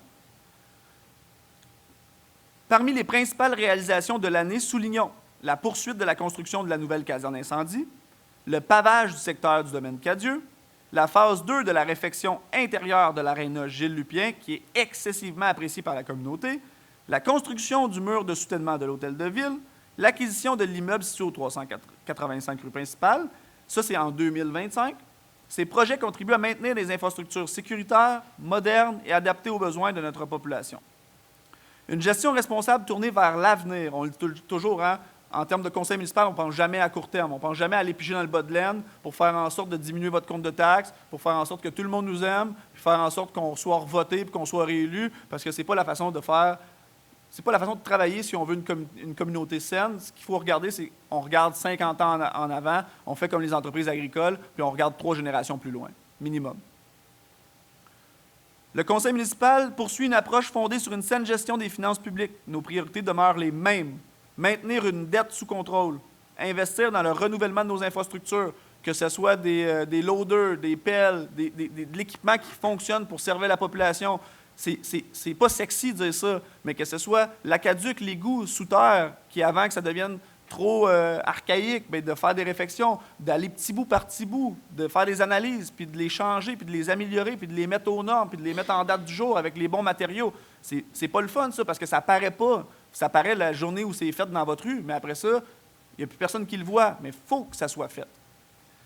Offrir des services municipaux de qualité. Notre bibliothèque qui est en vogue, l'aréna Gilles Lupien qui se rénove, présentement les emprunts qu'on fait pour les parcs, que ce soit le Picnic Ground, excusez-moi l'anglicisme, mais le parc de la nature, que ce soit le parc de la Saint-Patrick, que ce soit le parc à côté, les terrains de tennis, j'allais dire le parc à Pine Hill, mais je m'excuse, Pierre. Non, c'est exactement, M. Barry le ramène souvent, c'est pour ça que je le mentionnais, mais que ce soit tout ce type d'infrastructures-là qui sont permises, les pistes cyclables, etc. Donc, soutenir le développement résidentiel et économique, préserver un niveau de taxation concurrentiel. Quand on veut dire concurrentiel, c'est pas qu'on se concurrence entre les villes, mais c'est que nous, Brownsburg, on va faire en sorte que ce soit le fun, dynamique, puis que les gens disent que c'est le fun d'y venir. Parce que j'ai entendu tellement longtemps, là, du haut de mes 32 ans, j'ai entendu tellement souvent, là, on paye trop de cher de taxes à Brownsburg, etc. Sauf que quand vous le mettez sur papier, là, puis vous le comparez techniquement, là, les chiffres, ça ne ment pas. Là. On compare un chiffre avec un chiffre. Brownsburg-Chatham est loin d'être trop cher de taxes. Fait que, est-ce qu'on paye des taxes? Oui. Est-ce qu'on a toute une subjectivité par rapport à la valeur qu'on attribue à ce compte de taxes-là? Oui. Mais de dire concrètement qu'on paye trop cher de taxes en vertu d'un chiffre versus un autre, quand on peut les analyser concrètement, ça, c'est faux. Donc, c'est quelque chose qu'on essaie de, entre guillemets, démentir au fil du temps pour démontrer qu'à Brownsburg-Chatham, il y a des activités, il y a des choses. Si vous me dites, ben moi, j'en profite pas de la bibliothèque, mais on habite dans une communauté, c'est pas un pick and choose. Là. On pige pas dans un chapeau qu'est-ce qu'on veut payer et qu'est-ce qu'on veut pas payer. On habite en communauté, on paye pour tout le monde ensemble, puis on utilise ce qu'on utilise. Les résultats financiers de 2025 démontrent que la ville de Brownsburg-Chatham possède une situation solide, une situation financière solide, lui permettant de poursuivre son développement de façon responsable et durable. Je tiens à remercier les membres du conseil municipal, la direction générale, ainsi que l'ensemble des employés municipaux pour leur engagement et leur travail tout au long de l'année.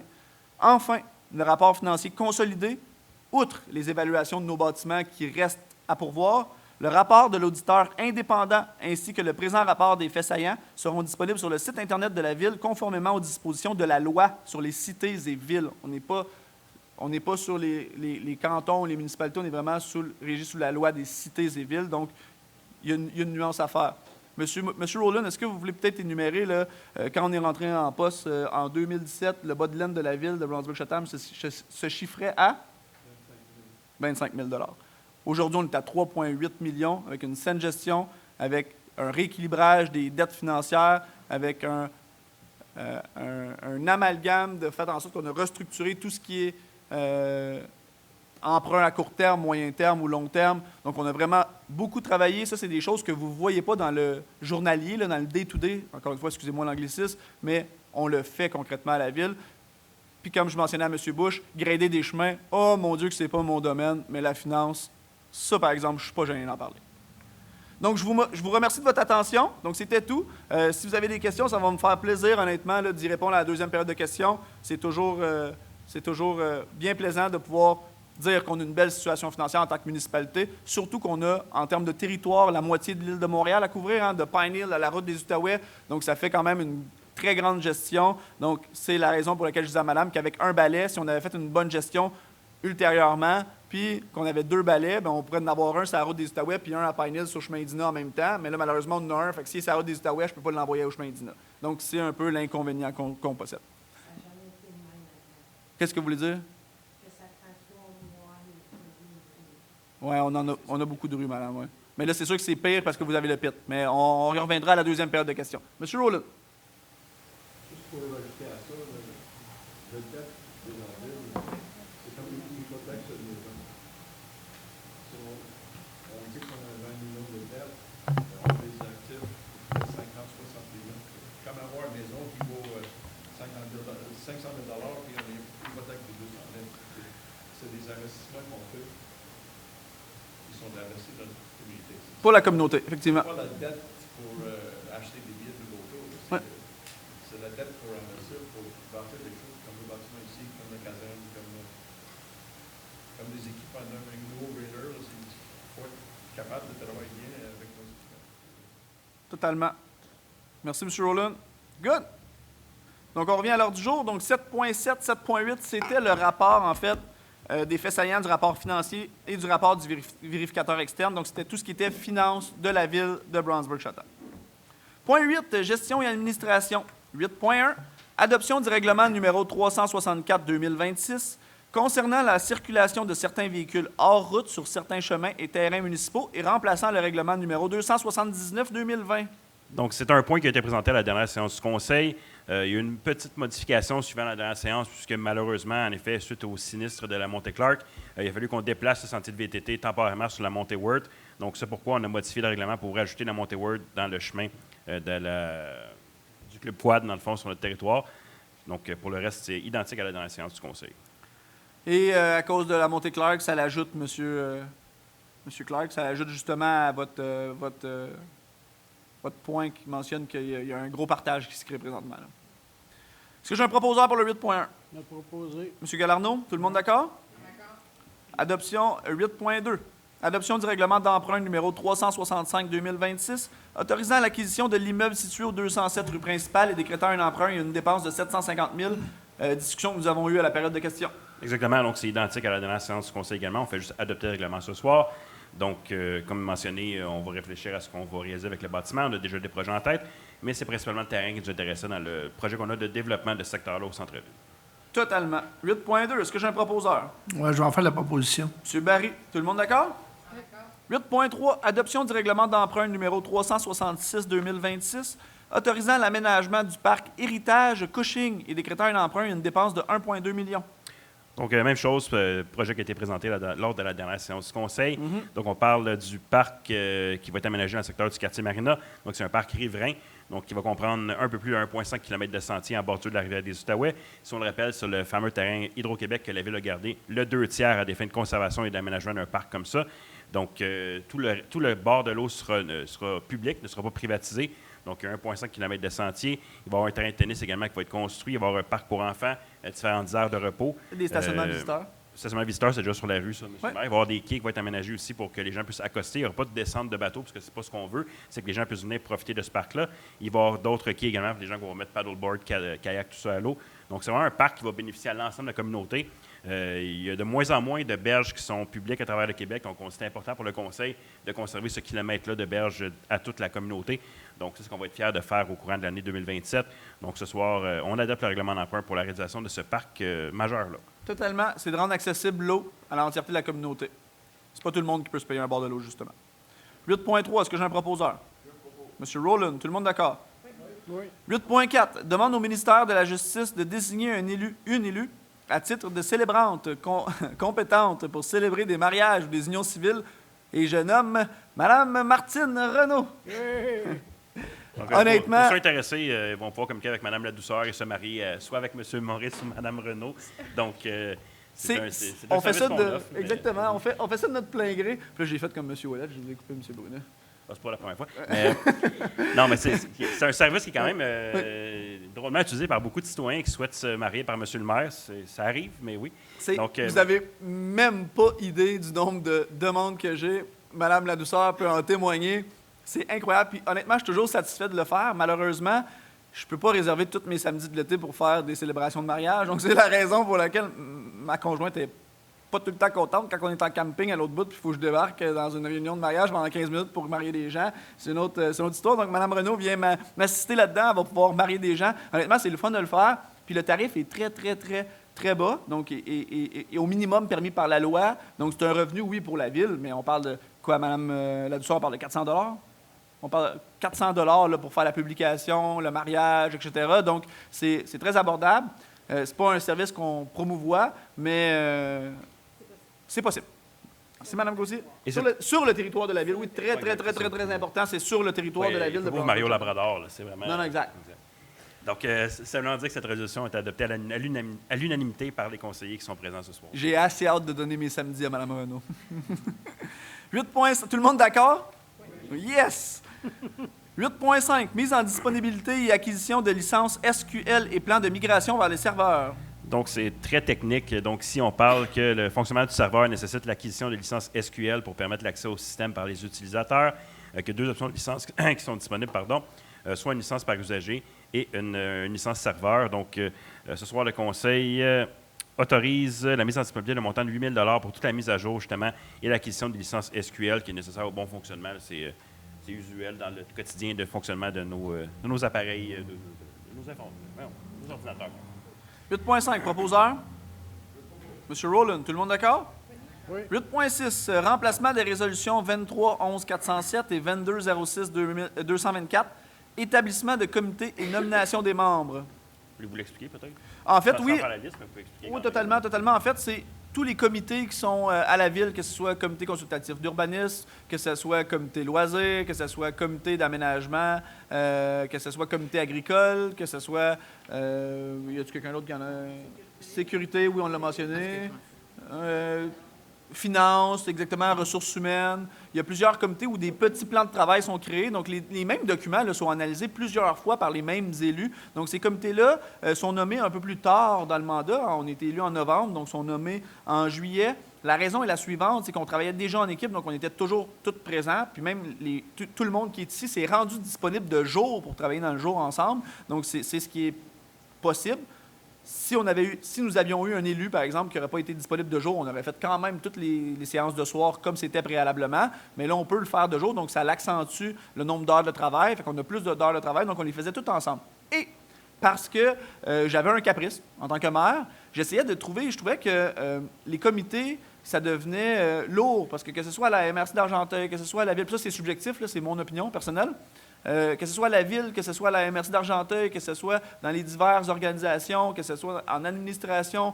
Par exemple, je siège sur le comité tricentris qui traite notre matière recyclable, etc. Donc, je traite sur plusieurs comités et dans chaque organisation qu'on s'implante, il y a toujours de plus en plus de comités, donc de plus en plus de lectures obligatoires, de plus en plus d'heures de travail pour à peu près les mêmes documents. Donc, on essayait de trouver une nouvelle façon d'être plus proactif, plus dynamique, d'aller de l'avant avec un nouveau système.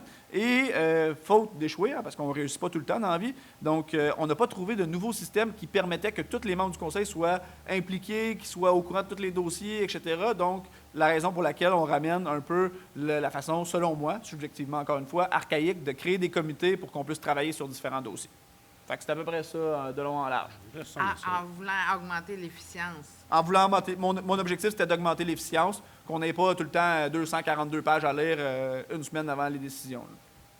8.6, ce que j'ai un proposeur pour l'établissement des comités et nomination des membres, jusqu'à ce qu'on trouve une manière plus efficiente de travailler. J'en fais la proposition. Madame Gauthier, merci. Tout le monde d'accord? Oui. Ah, d'accord. 8.7, adhésion à la clé d'Argenteuil à titre de membre municipal.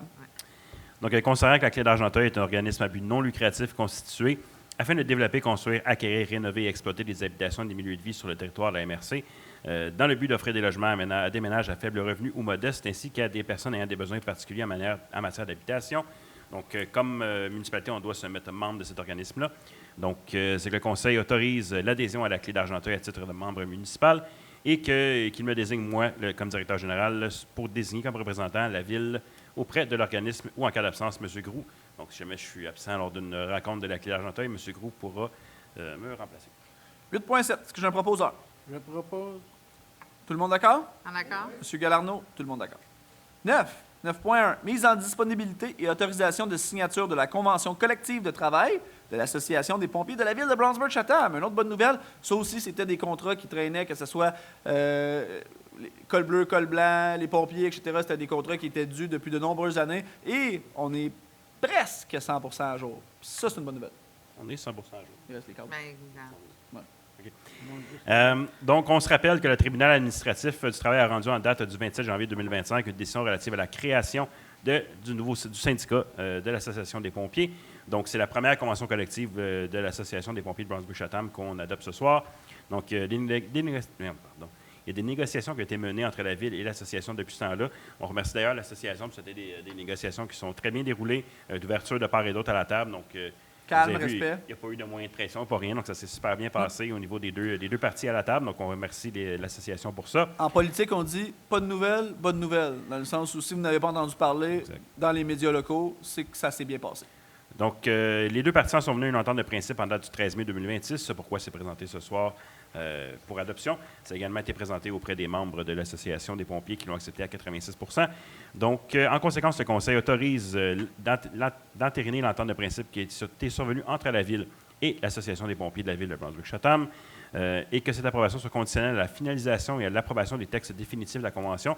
Donc, on est en train de finaliser tout ce qui est les petits points et les petites virgules aux bonnes places pour s'entendre là-dessus. Et que le Conseil autorise la mise en disponibilité d'un montant de 95 000 en provenance de l'excédent, donc le bas de laine que M. le maire parlait tantôt, pour tout rééquilibrer. Donc, il faut comprendre qu'il n'y a pas eu d'ajustement salarial qui avait été fait depuis la création du syndicat. Donc, on doit retourner en arrière pour pouvoir équilibrer tout ça. Donc, c'est un montant de 95 000 qui sera équilibré pour respecter l'entente qui est survenue entre les deux parties. 9.1, est-ce que j'ai un proposeur pour la mise en disponibilité? Tout le monde. On voulait le faire unanimement. Unanimement. Ça, j'aime ça. Excellent. Fait que tout le monde d'accord. 10. Travaux publics. 10.1. Avis de motion et dépôt règlement d'emprunt numéro 367-2026, autorisant l'acquisition d'un tracteur articulé et de ses équipements pour le service des infrastructures et des travaux publics et décrétant un emprunt et une dépense de 361 400 $. Donc, comme on mentionnait aussi préalablement dans la rencontre, on doit renouveler notre flotte d'équipements au fur et à mesure à chaque année. Donc, ici, on doit remplacer une chenillette qu'on utilise l'hiver pour déneiger les trottoirs. Donc, afin d'améliorer notre efficience, on remplace ces anciennes petites boîtes de déneigement par un tracteur articulé, donc il nous permet de faire plus de choses au courant de l'été, parce qu'avant, les chenillettes... Un tracteur articulé, pour les gens, là, c'est la chenillette, c'est sur chenille. Fait que juste utilisable l'hiver. Un tracteur articulé, on parle sur roue, donc il va pouvoir être utilisé 4 saisons. Exact. Excusez-moi, Parce qu'avant, la chenillette était stationnée rendue au mois de mars, puis on la ressortait après ça, tout dépendant quand est-ce que la neige allait arriver. Novembre, décembre, janvier. Donc, tandis que le tracteur articulé va servir à faire du balai de nos pistes cyclables, de nos trottoirs et tout ça. Donc, ça devient encore plus une meilleure polyvalence. Puis on parle d'un prix qui est sensiblement pareil, sinon inférieur même pour le tracteur articulé. Donc, ça comprend tous les équipements. Donc, on l'a mentionné, c'est un règlement d'emprunt d'un montant de 361 400. 10.1, proposeur. Madame Gauthier, tout le monde d'accord? Ah, d'accord? Donc, c'est un avis de motion et un dépôt. Hein. On en a déjà discuté le mois dernier aussi. Fait qu'on va pouvoir... l'avis de motion et de dépôt est fait. 10.2. Avis de motion et de dépôt, règlement d'emprunt numéro 368-2026, autorisant l'acquisition d'un camion de 10 roues, question posée lors de la période de questions, et de ses équipements pour le service des infrastructures et travaux publics, et décrétant un emprunt et une dépense de 722 900. Tout a été dit, monsieur. Tout a été dit. 10.2, proposeur? Vous faites l'avis de motion et le dépôt, M. Rowland? Tout le monde d'accord? Oui. 10.3. Autorisation d'accès, d'installation et d'entretien d'un panneau de contrôle pour la mise aux normes des lampadaires sur l'autoroute Guy Lafleur 50, l'autoroute 50, par le ministère des Transports et de la Mobilité durable, MTMD. Donc, en effet, c'est assez clair. Dans le fond, le ministère a besoin d'accéder à une portion de territoire pour faire le remplacement et la mise aux normes de lampadaires sur l'autoroute Guy Lafleur, donc l'autoroute 50. Donc, en conséquence, le Conseil autorise le MTMD à accéder à l'emplacement requis, ainsi qu'à installer, exploiter, entretenir et maintenir un panneau de contrôle pour les lampadaires à proximité du chemin du Moulin dans le cadre des travaux de mise aux normes réalisés sur l'autoroute Guy Lafleur. Proposeur, 10.3. Je vais le proposer rapidement parce qu'on est en train de finir le job. Merci, M. Barry, pour cette précision. 10.3, tout le monde d'accord? Pour la job finie? 10.4, merci tout le monde. Programme d'aide à la voirie locale, PAVL, volet entretien, reddition de compte. En effet, donc, c'est une résolution qui revient à chaque année. Donc, c'est un montant qu'on reçoit du programme d'aide à la voirie locale. Pour le volet entretien, on reçoit un montant chaque année. Donc, on doit faire une reddition de compte pour démontrer comment on utilise l'argent. Donc, le Conseil autorise la présentation de la reddition de compte des travaux admissibles selon les modalités d'application en vigueur et reconnaît qu'en cas de non-respect de celle-ci, l'aide financière sera résiliée. Si on peut aller chercher l'argent, on va y aller. 10.4, proposeur. Pas encore l'affaire de la proposition. M. Barry, ça, c'est de la job déjà faite aussi. Oui. Tout le monde d'accord? 11. Loisirs et culture. 11.1. Approbation de l'offre de services professionnels en architecture de paysage pour l'aménagement du parc Héritage de Cushing dans le secteur du quartier Marina. On vient de faire l'adoption de la capacité d'emprunt à 1,2 million un peu plus haut. 11.1, M. Brunet. Exact. Donc, en lien avec le règlement d'emprunt qu'on a adopté précédemment, donc pour faire le parc qu'on vous parlait, il y a des professionnels qui doivent faire des plans et devis en lien avec ça. Donc, il y a une demande de prix qui a été faite par courriel auprès de 8 entreprises en architecture de paysage. Donc, il y en a 5 qui ont fourni un prix, donc qui varie du plus cher à 119 000 au moins cher à 59 000. Donc, oui, pour exactement tout le même travail. Donc, ce soir, le Conseil autorise l'octroi de contrat à l'entreprise Agence de planification urbaine et régionale, APUR, incorporée au montant de 59 000 avant taxe. 11.1. Est-ce que j'ai un proposeur? M. Rowland, tout le monde d'accord? D'accord. 11.2. Mandat de vente de sièges d'aréna usagés sur le site du Centre d'acquisition gouvernementale, CAG. Donc, il y a quelques années, la Ville avait acquis des bancs usagés de l'aréna de Sept-Îles. en prévision de probablement l'installer lors des rénovations de l'aréna. Donc, suivant les travaux, malheureusement, les bancs ne fonctionnent pas sur les structures qui demeurent en place. Donc, il y aurait beaucoup trop de coûts encore à engager au niveau de la ville pour ce qui est de la démolition des structures de béton, à construire les nouvelles, pour pouvoir utiliser ces bancs-là. On prévoit des revendre au même prix qui avait été acheté, simplement que c'est... Ça crée une gestion. Ça crée une gestion, puis à des fins, si on les installe, on perd beaucoup d'espace d'accueil de spectateurs, plutôt que de dire on va construire d'autres choses. Donc, encore une fois, en bonne gestion de fonds publics, on revend ces sièges-là pour trouver des options moins coûteuses pour accueillir plus de gens dans notre aréna. Et actuellement, on aurait peut-être 2 options moins coûteuses que l'installation de bancs qu'on a acheté. Donc, ces bancs-là seront revendus et pourront profiter à quelqu'un d'autre. 11.2, est-ce que j'ai un proposeur? J'en ferai la proposition, M. le maire. Madame Renaud, tout le monde d'accord? 11.3, mise en disponibilité et attribution de contrats pour l'achat et l'installation d'un système de sonorisation intérieure à l'aréna Gilles Lupien. Donc, on est vraiment dans les derniers ajustements au niveau de l'aréna. Donc, c'est une dépense qui était prévue au programme triennal d'immobilisation. Donc, on doit installer divers équipements en lien avec la sonorisation et l'éclairage de qualité, ainsi que des équipements spécifiques pour la diffusion musicale, l'animation et l'utilisation de projecteurs de poursuite. De poursuite, on parle quand quelqu'un embarque sur la glace, qu'on peut le suivre avec un spot en bon français. Donc, il y a des soumissions qui ont été demandées auprès de 4 fournisseurs. Donc, une seule qui a été reçue par Solution AV Concept Inc. Donc, en conséquence, le Conseil autorise la mise en disponibilité d'un montant de 45 600 pour l'achat et l'installation d'un système de sonorisation qui inclut tout de même une douzaine de haut-parleurs et tous les équipements associés à ça. Donc, il va y avoir vraiment quelque chose à travers l'aréna qui va être diffusé partout. Donc, ceci, c'est payable à provenance du fonds de roulement qui est remboursable sur une période de 10 ans et que le Conseil attribue le contrat à l'entreprise Solution AV Concept au montant de 43 344 plus toute taxe applicable. 11.3, proposeur? Je propose. M. Galarneau, tout le monde d'accord? 11.4, mise en disponibilité d'un montant supplémentaire pour les aides financières de l'année 2026 pour divers organismes à but non lucratif. Pardon? Oui, en fait, merci M. Bonnet. En fait, dans les dernières années, on a augmenté le poste budgétaire de disponibilité financière, en fait, pour des organismes à but non lucratif. Quand je suis rentré ici, moi, en poste, il y a de nombreuses années déjà, le poste budgétaire était à 25 000 dans les dernières années, on l'a doublé, ce poste budgétaire-là, de 25 à 50 000 Et encore aujourd'hui, il y a divers organismes là, qui sont en situation précaire, qui font en sorte qu'il y a des demandes d'aide financière qui sont créées. Et c'est des organismes qui ajoutent beaucoup de valeur à la ville. Hein. On n'en conçoit pas, mais souvent, on fait un don, par exemple, je donne un exemple, de 5 000 pour aider un organisme non lucratif à continuer d'opérer. Mais ce don-là fait en sorte qu'il y a un employé à la ville qui a beaucoup moins de charges de travail parce qu'il offre des services, ces organismes-là, à but non lucratif, puis il offre des services à une population très précise. Donc, ça permet de servir une communauté à Blanchburg-Chatham. Donc, c'est la raison pour qu'on l'a augmenté. Ce pas des postes budgétaires qui sont énormes. Là. Tu sais, sur 21 millions de budget, là, à 50 000, là, on le monte à 55. On est à 55, on passe. À 55, on passe à 60. Ce pas des montants qui sont énormes, mais c'est des montants qui permettent à la communauté de vivre. Je donne un exemple. Dans ces aides-là, bien, on va retrouver, par exemple, la Maison des jeunes, l'espace culturel Saint-Gilles, qui offre des programmations. On va retrouver des cercles des fermières, des indépendants, qui offrent vraiment quelque chose à notre communauté. On dit que chaque dollar, je ne l'ai pas analysé, mais on dit que chaque dollar investi à un organisme non lucratif rapporte 1,15 $ à la communauté en termes de gestion. Donc, je ne sais pas pour vous, mais 15 % de rendement, j'appelle ça quand même une bonne gestion. C'est bon, ça. Donc, c'était ça pour le 11.4. C'est vraiment... Oui, totalement. Totalement, parce que souvent, ils font un travail que je ne ferai pas. Je vais en faire la proposition. M. Galarneau, merci beaucoup. Tout le monde d'accord? 11.5, mise en disponibilité pour l'achat d'une porte d'accès supplémentaire à la bande de la patinoire de l'aréna Gilles Lupien. Quand on vous dit là, des fois qu'il y a des petits ajustements qui sont faits, mais non, nous non plus, on n'est pas parfait. Puis, au 11.5, je vais le faire aussi, M. Brunet. Prenez congé. Ouais, d'accord. Allez, ben je vais juste... En Allez-y. partie, ouais. Il manquait en fait une porte, puis c'est vraiment juste... c'est vraiment juste de travail, là, mais quand les arbitres sortent de leur locker, de leur chambre, bien, il faut qu'ils fassent tout le tour de la glace pour pouvoir embarquer sur la glace. Puis dans toutes les bonnes arénas, dans toutes les arbitres sortent directement du centre de la glace, que ce soit pour ça ou que ce soit pour des présentations lors de tournois, parce qu'on va avoir beaucoup de tournois l'année prochaine. L'aréna est 12 mois par année, donc ça prenait une porte au centre. Donc on enlève une bande pour mettre une porte qui nous coûte un petit coût supplémentaire, mais on garde la bande au cas où il arrive quelque chose avec une ancienne bande. Donc on a quand même une pièce de rechange.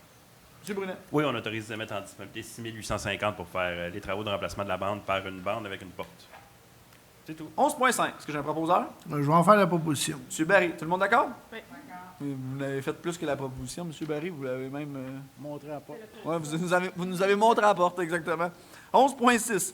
Autorisation de signature et adhésion au protocole d'entente de l'Association de hockey féminin des Laurentides. Pour ceux qui étaient dans la salle là, juste avant, là, ça, c'est incroyable comme nouvelle. 11.6. M. Brunet. Donc, je vais la lire intégralement puisque c'est une résolution qui va être adoptée à l'unanimité par l'ensemble des membres du Conseil.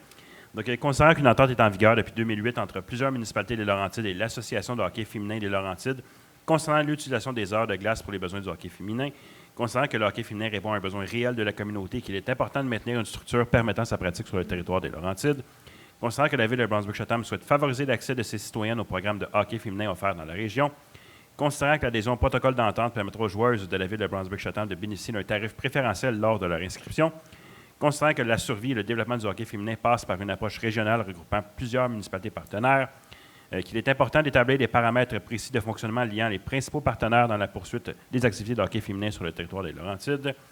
En conséquence, le Conseil autorise l'adhésion au protocole d'entente de l'Association de hockey féminin des Laurentides pour les saisons 2026-2027 à 2028-2029 pour la mise à disposition d'heures de glace à l'Aréna Gilles Lupien.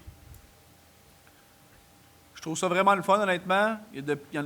On a eu la présentation au départ de l'organisation, du rassemblement, en fait, là, de hockey féminin des Laurentides. Il y avait quelques 200 joueuses. Présentement, il y a 500 joueuses dans le regroupement. C'est énorme. Il y en a plusieurs. Il y a une trentaine de joueuses, si je ne m'abuse, d'Argenteuil, principalement de Brunswick-Chatham. Fait qu'il y a de nombreuses joueuses qui font partie de ce regroupement-là. C'est de les soutenir, c'est de soutenir leur développement, c'est de faire des partenariats justement avec des organisations comme ça, comme on le fait par exemple avec l'association de hockey mineur La Chute, qui on espère un jour deviendra association de hockey mineur Argenteuil. Mais on le fait aussi avec d'autres organisations qui exploitent, qui travaillent et qui collaborent avec l'aréna de Brunswick-Chatham. Donc, on a besoin de 2 arénas, si ce n'est pas 3 dans notre région, parce que c'est notre sport national. J'ai une fille, j'essaye de la pousser dans le hockey. Mon Dieu, que ça ne marche pas en tout, mais je fais mon possible, je vous le jure, pour qu'elle joue au hockey, mais je pense pas que je vais réussir. Ses frères jouent, du moins, mais ça reste quand même que c'est une fierté là, puis pour plusieurs familles de pouvoir accéder à des ententes comme ça avec nous, la Ville de Brunswick-Chatham. On en est réellement fiers. Je peux également ajouter, M. le maire, ouais. si vous me permettez, on appuie également une nouvelle organisation qui a été créée qui s'appelle DEC Hockey Argenteuil. Donc, c'est DEC Argenteuil qui a été créé récemment, qui va offrir tout ce qui est la partie de DEC Hockey. Donc, vous savez, l'aréna, on a une structure de DEC Hockey intérieur, on a le parc Roland-Cazeux ici, qui en a une extérieure. Donc, c'est une nouvelle association qui a été créée récemment qui vise à offrir justement des activités de DEC Hockey à autant féminins que masculins. Donc, on est bien fiers d'appuyer cet organisme-là qui va œuvrer sur notre territoire. Et si vous voulez rire, je joue ce jeudi à 8 h. 11.6, est-ce que j'ai un proposeur? C'est unanime, oui, merci tout le monde, excusez-moi. Oui, excusez-moi. Tout le monde d'accord, j'aime ça. 11.7, mise en disponibilité pour le coût d'un sinistre inondation à l'aréna Gilles Lupien. Les fortes pluies, là, ça n'a pas affecté juste nos routes, ça a affecté pas mal plus que juste nos routes. Exact. Donc, en plus du pont de la Monteclair, on a également l'aréna qui est affecté par un coup d'eau qu'on parle de près 150 mm qui sont tombés à l'espace de moins de 30 minutes. Donc, ceux qui le savent, l'aréna est positionnée dans une espèce d'entonnoir au centre-ville. Donc, tout le coup d'eau qui est arrivé, les structures pluviales n'ont pas été en mesure de prendre toute cette eau-là. Donc, le chemin qu'elle s'est trouvé, c'est la porte de garage en arrière de l'aréna. Donc, puis tout le monde l'a vu avec une vidéo qui était publiée. Oui, c'est ça. Il y avait une rivière dans l'aréna, donc malheureusement, ça s'est frayé un chemin par la porte de garage qui n'est pas une porte de garage qui n'est pas 100% étanche. Donc, ça a passé par tous les petits trous. Donc, il a fallu à certains endroits, on a eu plus d'un pied d'eau dans l'aréna. Donc, flambant neuf, il a fallu qu'on fasse des travaux en lien avec ça. Mais il faut juste comprendre que l'inondation n'est pas en lien avec les travaux qui ont été effectués. C'est vraiment l'eau extérieure qui s'est tout ramassée au niveau du centre-ville sur la porte de garage. Donc, on a des photos que l'eau est montée à près de 3 pieds sur la porte de garage. Donc, c'est quand même assez impressionnant. Et on est en train de construire un nouveau bassin de rétention pour éviter que ça se reproduise à nouveau. Totalement. Donc, ça nous a permis de mettre des nouvelles structures en place. Oui, exactement. Donc, il y a ça. Mais malheureusement, ça a engendré des coûts de service après sinistre qu'il a fallu qui décontaminent toute l'aréna, qui enlève l'humidité. On a retiré tous les tapis qu'il y avait un peu partout pour les faire assécher, les réinstaller et tout. Donc, malheureusement, c'est des frais on a résumé ça peut-être de 200 000 pour ce sinistre-là. Dont on est en tout pour parler avec notre assureur. Exact. Donc, on a quand même, nous aussi, des assurances, là, mais là, présentement, il faut exécuter.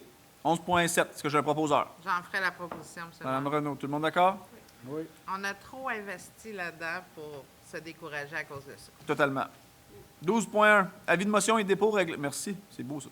Avis de motion et dépôt règlement numéro 369-2026 ayant trait à la tarification pour les opérations du camping municipal et de la marina pour la saison 2027, abrogeant et remplaçant le règlement numéro 350-2025 au même titre que les taxes municipales ou que d'autres services dans la ville. On révise régulièrement les tarifs qui sont chargés à l'extérieur, donc aux citoyens extérieurs. Soit dit en passant, le camping est gratuit pour l'accès aux citoyens, mais pas pour l'exploitation du site en tant que tel. 12 points. Est-ce que j'ai un proposeur? M. Rowland, tout le monde d'accord? Oui. 13.1. Mise en disponibilité et attribution de contrats pour l'acquisition d'équipements de protection individuelle pour le service de sécurité incendie. Ça arrive très régulièrement, c'est de mettre à niveau les... En plein ça. Dans le fond, c'est l'article 51 de la loi sur la santé et la sécurité du travail. Plus particulièrement, les paragraphes 7 et 11 indiquent que l'employeur doit fournir un matériel sécuritaire et en assurer le maintien, ainsi que de fournir gratuitement aux travailleurs tous les moyens d'équipement de protection individuelle. Considérant que le service de sécurité incendie doit disposer en tout temps d'un équipement de réserve suffisant, qu'il y a différentes soumissions côté demandées à différentes entreprises pour l'achat d'habits de combat et autres, des cagoules, des casques et tout ça, des intérieurs de casques. Donc, le Conseil autorise la mise en disponibilité d'un montant de 17 200 pour mettre à niveau tout l'équipement de protection individuelle et également de mettre 12 600 pour l'achat de 4 habits de combat. Ça revient à chaque année, on achète de nouveaux habits de combat pour notre personnel. Et qu'on attribue le contrat à l'entreprise Arsenal au montant de 3 710 pour l'achat de 15 ensembles de rechange d'intérieur de casque et pour l'achat de 10 cagoules sans PFAS. Mais demandez-moi pas c'est quoi. Sur qu'on a des professionnels, 13.1. Est-ce que j'ai un proposeur? Oui, je vais en faire la proposition. Monsieur Galarneau, tout le monde d'accord? 13.2. Nomination d'un coordonnateur municipal et d'un substitut en sécurité civile. Remplacement de la résolution 260247. On parle beaucoup de sécurité civile, mais c'est des termes qu'on doit revoir aussi lorsqu'il y a un changement au niveau du personnel. Donc, je suis le coordonnateur principal en sécurité civile et mon substitut est toujours le directeur du service de sécurité incendie. Comme il a changé récemment, on doit procéder à la désignation de M. Steve Gomez comme substitut au coordonnateur municipal en sécurité civile. Proposeur 13.2. Madame Gauthier, tout le monde d'accord? 14, service du développement et de l'aménagement du territoire. Si on revient en haut, là, les dépôts qui ont été faits à coût de 16 millions, 9 millions, 38 millions actuellement en date d'aujourd'hui. Donc, c'est M. Groux qui va vous l'expliquer ici, présent. 14.1, demande de dérogation mineure DM 2026-328, propriété située au 49 chemin Edina, lot 4 676 730 du Canada du Québec, implantation d'un bâtiment accessoire. Donc, il y a quand même encore des gens qui investissent au chemin Edina. Oui, donc en fait, ça vise, l'objet de la dérogation vise à régulariser l'implantation d'un garage privé détaché en cour avant à une distance de 2,6 mètres de la rue, alors que la réglementation stipule que quand la maison est à moins de 30 mètres de la rue, il ne peut pas avoir de bâtiment accessoire à moins de 15 mètres de cette rue-là, de la même rue. Il est important de prendre en considération ici qu'en 2021, il y avait une demande de dérogation mineure qui avait été acceptée à la même distance du chemin, donc on conserve le 2,6 mètres. Par contre, c'était pour une remise. Maintenant, quand l'inspecteur s'est rendu sur place, il s'est rendu compte que la superficie de la remise était plus grosse que ce qui était prévu, donc on tombe dans une nouvelle catégorie de bâtiment, garage, et c'est pourquoi on se doit de repasser le dossier en dérogation mineure. Dans le fond, ici, le comité consultatif d'urbanisme ont analysé la demande et ont recommandé à l'unanimité d'accepter la demande telle que déposée. Est-ce qu'il y a des personnes intéressées à se faire entendre concernant cette demande de dérogation mineure? Je pense que c'est la première fois que je l'ai. 14.1. Proposeur. Comme c'est mon secteur, je vais le proposer, M. le maire. Monsieur Barry, tout le monde d'accord? 14.2. Demande de dérogation mineure DM 2026-348. Donc, c'est une demande de dérogation mineure, donc pour déroger en termes mineurs à un règlement en place. Propriété du 130 rue Bigra, lot 4 677 142 du Canada du Québec. Implantation d'un bâtiment accessoire. Oui, donc c'est la même norme là, au niveau de la distance de la rue qui est en cause ici. Donc, on parle ici d'une remise avec un abri à bois à une distance de 7,62 mètres, alors que la réglementation stipule que c'est pas permis quand la maison est à moins de 30 mètres de la rue. En fait, dans ce dossier-ci, le permis avait été mis conformément à la réglementation, donc en cour latérale pour ce cas-ci. En fait, quand on s'est rendu sur le terrain pour faire l'inspection du bâtiment, on s'est rendu compte que la remise dépassait la maison, ce qui n'est pas permis par le règlement. Dans le fond, le CCU ont analysé la demande et ils ont recommandé à l'unanimité d'accepter la demande telle qu'elle est déposée. 14.2, est-ce que j'ai un proposeur? On va faire également la proposition. Oui, attendez une seconde, M. Barry, je m'excuse. Est-ce qu'il y a des personnes intéressées à se faire entendre concernant cette demande de dérogation mineure? Juste une fois. 14.2, même si c'est marqué, c'est ça qui est incroyable. Tout le monde d'accord? Oui. Monsieur Barry, tout le monde d'accord. Excellent. 14.3, demande de dérogation mineure DM 2026-358. Propriété située au 41 rue des Pommetiers, lot 4 236 673 du Canada du Québec, implantation d'un bâtiment accessoire. Oui, donc dans le cadre de cette demande ici, ça vise, comme on l'a mentionné tantôt, là, c'est le même article là, qui est en cause dans cette demande de dérogation mineure-là aussi. Donc, on vise à construire une remise en cours avant à une distance de 13,71 mètres de la ligne de l'eau avant. En fait, dans ce dossier-ci, là, le demandeur a fait la démonstration qu'il n'y avait pas d'autre espace approprié conforme à la réglementation pour bâtir la remise. Donc, le CCU a recommandé d'accepter à l'unanimité la demande telle qu'elle est déposée. Puis, on va se le dire, M. Groux, c'était un dossier qui ne cadrait pas dans aucun règlement actuellement en place, donc c'était tout nouveau puis différent. Puis ça ne veut pas dire que différent, c'est négatif. Hein? Différent, ça peut être très positif, donc c'est la raison pourquoi on le propose ce soir. Est-ce qu'il y a des personnes intéressées à se faire entendre concernant cette demande de dérogation mineure? 14.3. Proposeur? Je propose. Mme Gauthier, secteur de Mme Gauthier, tout le monde d'accord? 14.4, demande de PIIA, plan d'implantation et d'intégration architecturale, numéro 2026-32, relative à une demande de certificat d'autorisation visant à la construction d'une remise propriété du 1173 route des Outaouais, au 6 507 541 du Canada du Québec. Oui, donc dans le cadre de cette demande, là, la remise va être située en cour arrière là, avec des matériaux de revêtement extérieur, principalement s'agençant avec le bâtiment principal. On est dans les teintes là, de gris couleur bois et en fait là, des toitures en tôle de couleur argent pour le garage, pour la remise, pardon. En fait, les membres du CCU ont, à la séance du mois de mai, recommandé d'accepter le dossier tel qu'il est posé. Par contre, à la séance du mois de juin, le Conseil avait été à l'encontre de cette décision-là pour refuser la demande. Par contre, il y a eu le dépôt d'une nouvelle demande par le propriétaire et à la suite là, des modifications qui ont été apportées au bâtiment, il y a lieu aujourd'hui d'accepter la demande telle qu'elle est déposée, étant donné que dans cette optique-là, ça répond mieux aux critères prévus au règlement PIA pour ce secteur. Totalement. 14.4, proposeur. M. Rowland, tout le monde d'accord?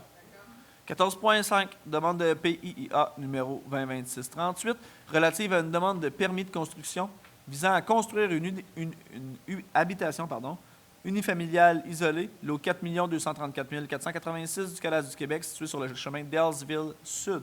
Oui, donc les critères du règlement PIA pour ce secteur-là, dans le hameau de Dalesville, souhaitent que les matériaux et couleurs proposés privilégient l'emploi de couleurs sobres inspirées de la nature environnante et s'agencent avec les revêtements extérieurs des voisins. Maintenant, le revêtement extérieur proposé pour cette demande-ci vise, c'est le vinyle en pose verticale de couleur blanche, alors que l'ensemble ou la majorité des voisins ont des matériaux, des maisons en bois ou en apparence de bois avec des couleurs plus foncées. Donc, c'est pour cette raison principalement que la demande a été recommandée d'être refusée par le CCU. Et ce qui est proposé d'être fait ce soir, c'est le refus de cette demande-là. Par contre, on va travailler avec le propriétaire pour revenir avec une nouvelle proposition qui pourrait mieux rencontrer les objectifs du règlement PIA du secteur. Est-ce que j'ai un proposeur pour le refus? Oui, suite aux discussions, là, le Conseil acquiesce à la recommandation du CCU, donc je propose le refus. M. Barry, merci. Tout le monde d'accord? D'accord. 14.6, adoption du règlement numéro 197-01-2026, amendant le règlement de zonage numéro 197-2013 de la Ville de Brownsburg-Chatham, tel que déjà amendé, afin d'ajuster certaines normes d'implantation des bâtiments principaux dans la zone PL 520. On peut situer la zone PL 520, même si on en a parlé le dernier mois, M. Gros, s'il vous plaît? Oui. En fait, on est dans le secteur de Saint-Philippe-Est, dans le projet du développement de la rue des Bouleaux. En fait, là, ça vise à autoriser la réduction de la marge avant des bâtiments bifamiliaux dans la zone de 7,5 mètres à 6 mètres. Donc, on est à la dernière étape du processus d'adoption réglementaire avant qu'il soit envoyé à la MRC d'Argenteuil pour avoir une concordance au schéma d'aménagement. 14.6, proposeur pour l'adoption du règlement. J'en ferai la proposition, M. le maire. Secteur de Mme Lorrain. Tout le monde d'accord? 14.7, avis de motion et dépôt, projet de règlement numéro 180. Bien, pour vous préciser, 14.6 peut-être, là, M. Gros, on pourrait peut-être préciser que c'est justement dans la zone PL 520, c'est toutes les propriétés qui sont en construction sur le bord du chemin de fer, en fait, qui va longer le chemin de fer. Donc, de les avancer, c'est juste logique. Avec l'incident de cette semaine, M. le maire, j'espère que c'est assez comme bande de protection. Oui. C'est pas à moi d'en juger, mais c'est déjà un bon pas. 14.6, c'était proposé par Mme Lorrain. Tout le monde d'accord? Excellent.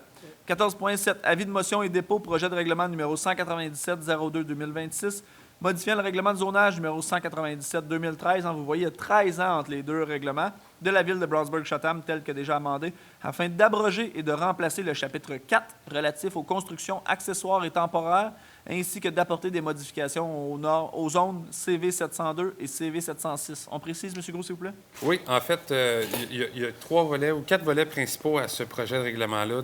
En soi, à l'utilisation avec l'équipe à l'interne, on s'est rendu compte que le chapitre 4 sur les constructions et bâtiments accessoires était mélangeant pour la lecture, pour la compréhension des citoyens. Donc, on a procédé à la réorganisation et au remaniement, exactement, là, et à la séparation des normes pour les bâtiments accessoires, donc remise, garage, tout ça, versus les constructions accessoires qui se représentent plus des gazebos, des galeries, des decks de piscine, tout ça. Donc, essentiellement, les modifications qui ont été faites sont en lien avec ça. On a ajouté aussi des normes d'abri à bac qu'on n'avait pas, pour les bacs de recyclage qu'on n'avait pas avant. Aussi, on a assuré, les modifications aux grilles CV 702 et CV 706. Donc, on est dans le secteur du centre-ville de Brownsburg pour autoriser l'usage de bibliothèques ou un usage public pour le bâtiment situé au 385 rue principale.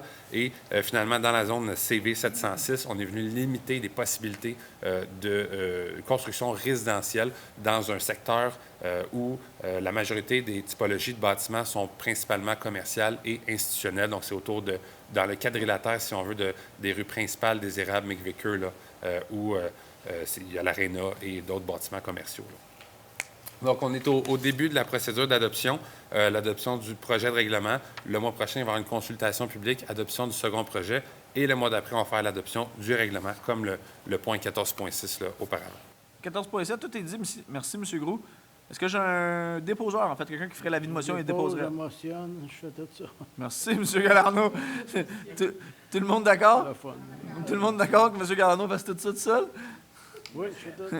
14.8, adoption du projet de règlement numéro 197-02-2026, modifiant le règlement de zonage numéro 197-2013 de la ville de Brownsburg-Chatham, tel que déjà amendé, afin d'abroger et de remplacer le chapitre 4 relatif aux constructions accessoires temporaires, ainsi que d'apporter des modifications aux zones CV 702 et 706. Donc, c'est la même chose, mais là, c'est l'adoption. Proposeur? J'ai fait la proposition. Monsieur Galarno, tout le monde d'accord? 14.9, avis de motion et dépôt, règlement numéro 363-2026 concernant la gestion des matières résiduelles, lequel abroge et remplace le règlement numéro 120-2006, 20 ans entre les deux règlements, relatif à l'enlèvement des déchets, des matières recyclables et des matières compostables et des encombrants, et décrétant une taxe pour leur enlèvement et leur disposition. Monsieur Gros. Oui, en fait, là, Qu'est-ce que ça veut dire? comme M. le maire l'a mentionné, là, en 20 ans, la collecte des matières résiduelles a beaucoup évolué et on a dû modifier ce règlement-là pour le mettre à jour avec les nouveaux projets de développement qu'on a sur le territoire, notamment pour inclure la notion de conteneurs semi-enfouis à chargement frontal. Donc, les bâtiments maintenant de plus de 4 logements vont devoir utiliser absolument des conteneurs semi-enfouis au lieu de délivrer des bacs roulants, donc recyclage et déchets. C'est principalement la seule modification qui a été faite dans ce règlement-là. Donc, pas besoin de partir en panique, parce que ici on le voit bien, attendez une seconde, là, on le voit bien, encombrants et décrétant une taxe pour leur enlèvement. Donc, c'est pour les encombrants des nouvelles constructions, donc des conteneurs semi-enfouis. Il n'y a pas, et je répète, il n'y a pas de nouvelles taxes. 14.9, est-ce que j'ai un avis de motion et un dépôt? J'en ferai le dépôt, M. le maire. Madame Renaud, tout le monde d'accord? Et je motionne. Et vous motionnez aussi, parfait, excellent. 14.10, session fin de parc, terrain de jeu, espace naturel, demande de permis de construction numéro 2026. 343. Lot 4 234 486 du Canada du Québec, situé sur le chemin d'Earlsville Sud. Si madame était restée un peu plus longtemps, on aurait pu y mentionner que de la nouvelle argent qui rentre dans le fond des frais de parc. Donc, peut-être qu'on va pouvoir faire quelque chose sur le parc de Saint-Patrick. Oui, donc ce point-là est en lien avec le 14,5 pour la demande de PIA. En fait, ici, on vient attribuer une contribution pour fin de parc à la délivrance du permis de construction sur ce terrain-là, étant donné que la mise en place du bâtiment principal s'est faite sur un lot qui était considéré comme étant une partie de l'eau, donc qui n'a jamais fait l'objet d'un permis de lotissement avant la rénovation cadastrale. Donc, selon la loi sur l'aménagement et l'urbanisme, ainsi que la réglementation municipale, ce type de projet-là nécessite une contribution pour fin de parc. Maintenant, on a fait évaluer par un évaluateur agréé la valeur de ce terrain-là à 47 000 et l'article 2.6.4 du règlement de zonage stipule que la Ville se doit, ce n'est pas une possibilité, on se doit de prélever un montant de 10 de cette valeur-là. Donc, il y a un montant de 4 700 qui va être attribuable à la demande de permis 2026-343 à titre de contribution pour fin de parc. Finalement, elle a bien fait de partir parce qu'à 4 000 $, il n'y a pas grand module de jeu qui va aller là. 14,10. Est-ce que j'ai un proposeur? Je n'étais pas vous demander de regarder un peu pour Pine Hill, mais on va faire. Je vais en faire la proposition. 14,10, M. Barry. Tout le monde d'accord? D'accord. 14,11. Renouvellement d'un mandat d'un membre du comité consultatif d'urbanisme, M. Marc-André Lapointe. Soit dit en passant, pour votre information, le comité consultatif d'urbanisme est obligatoire par la loi. Ça n'a rien à voir avec les autres comités qu'on a fait plus haut où je cherchais une efficience plus accrue. Oui, donc en soi, les règlements du CCU prévoient qu'il y a 6 membres citoyens qui doivent siéger sur le comité. Maintenant, le mandat de M. Lapointe est arrivé à échéance. Ça fait maintenant 2 ans qu'il est avec nous. Et considérant l'apport qui... probablement, il a manifesté son intérêt à demeurer et à poursuivre ses activités au sein du comité, mais aussi amène des points qui font avancer la discussion. Donc, il y a lieu de renouveler son mandat pour une autre période de 2 ans à partir du 7 juillet 2026. Et si je ne m'abuse, M. Lapointe est apprécié par ses pairs, donc c'est la raison de son renouvellement. 14,11. Est-ce que j'ai un proposeur? J'en ferai la proposition, M. le maire, mais je tiens à mentionner que tous les membres ont un bon rapport au comité. Totalement. Bien là, c'est le renouvellement de M. Lapointe, donc on en fera la mention au prochain renouvellement. 14,11. Est-ce que j'ai un proposeur? J'en ferai la proposition. Oui, Mme Renaud, excusez-moi. Tout le monde d'accord? Vous m'avez déconcentré, Mme Renaud. Est-ce que vous proposez? Oui. Est-ce que j'ai un proposeur? Non. 14,12. Autorisation de dépôt d'une demande de déclaration de conformité au ministère de l'Environnement et de la lutte contre les changements climatiques de la faune et des parcs, MELCCFP, dans le cadre du prolongement nord de la rue Lafleur par la firme Équipe Laurence, pour et au nom de la compagnie 94 43 11 86 Québec Inc. Dernier point, tout le monde. Merci d'avoir été patient, présent et attentif. Oui, donc c'est une résolution un peu administrative. Là. En fait, le ministère de l'Environnement exige à la Ville que, par résolution, la Ville s'engage à prendre à sa charge les infrastructures sanitaires pluviales et d'eau potable, notamment leur exploitation et leur entretien à la suite de l'acceptation finale des travaux en lien avec le projet de développement de la rue Lafleur-Nord et que la Ville ne s'oppose pas à la délivrance d'une déclaration de conformité en lien avec ces travaux-là. Monsieur Groux, merci beaucoup pour votre travail. Est-ce que j'ai un proposeur? Monsieur Gallardo. Donc, il ne motionne pas, il propose. Tout le monde d'accord? Merci tout le monde. 15, deuxième période de questions. Est-ce que j'ai des questions dans la salle? Pas de questions? Allez-y, M. Ouellet. La parole est à vous.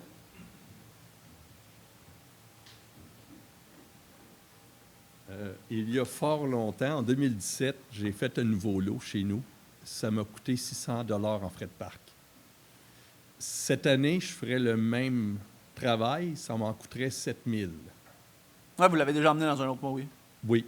J'aimerais savoir, l'évaluateur qui fait le travail,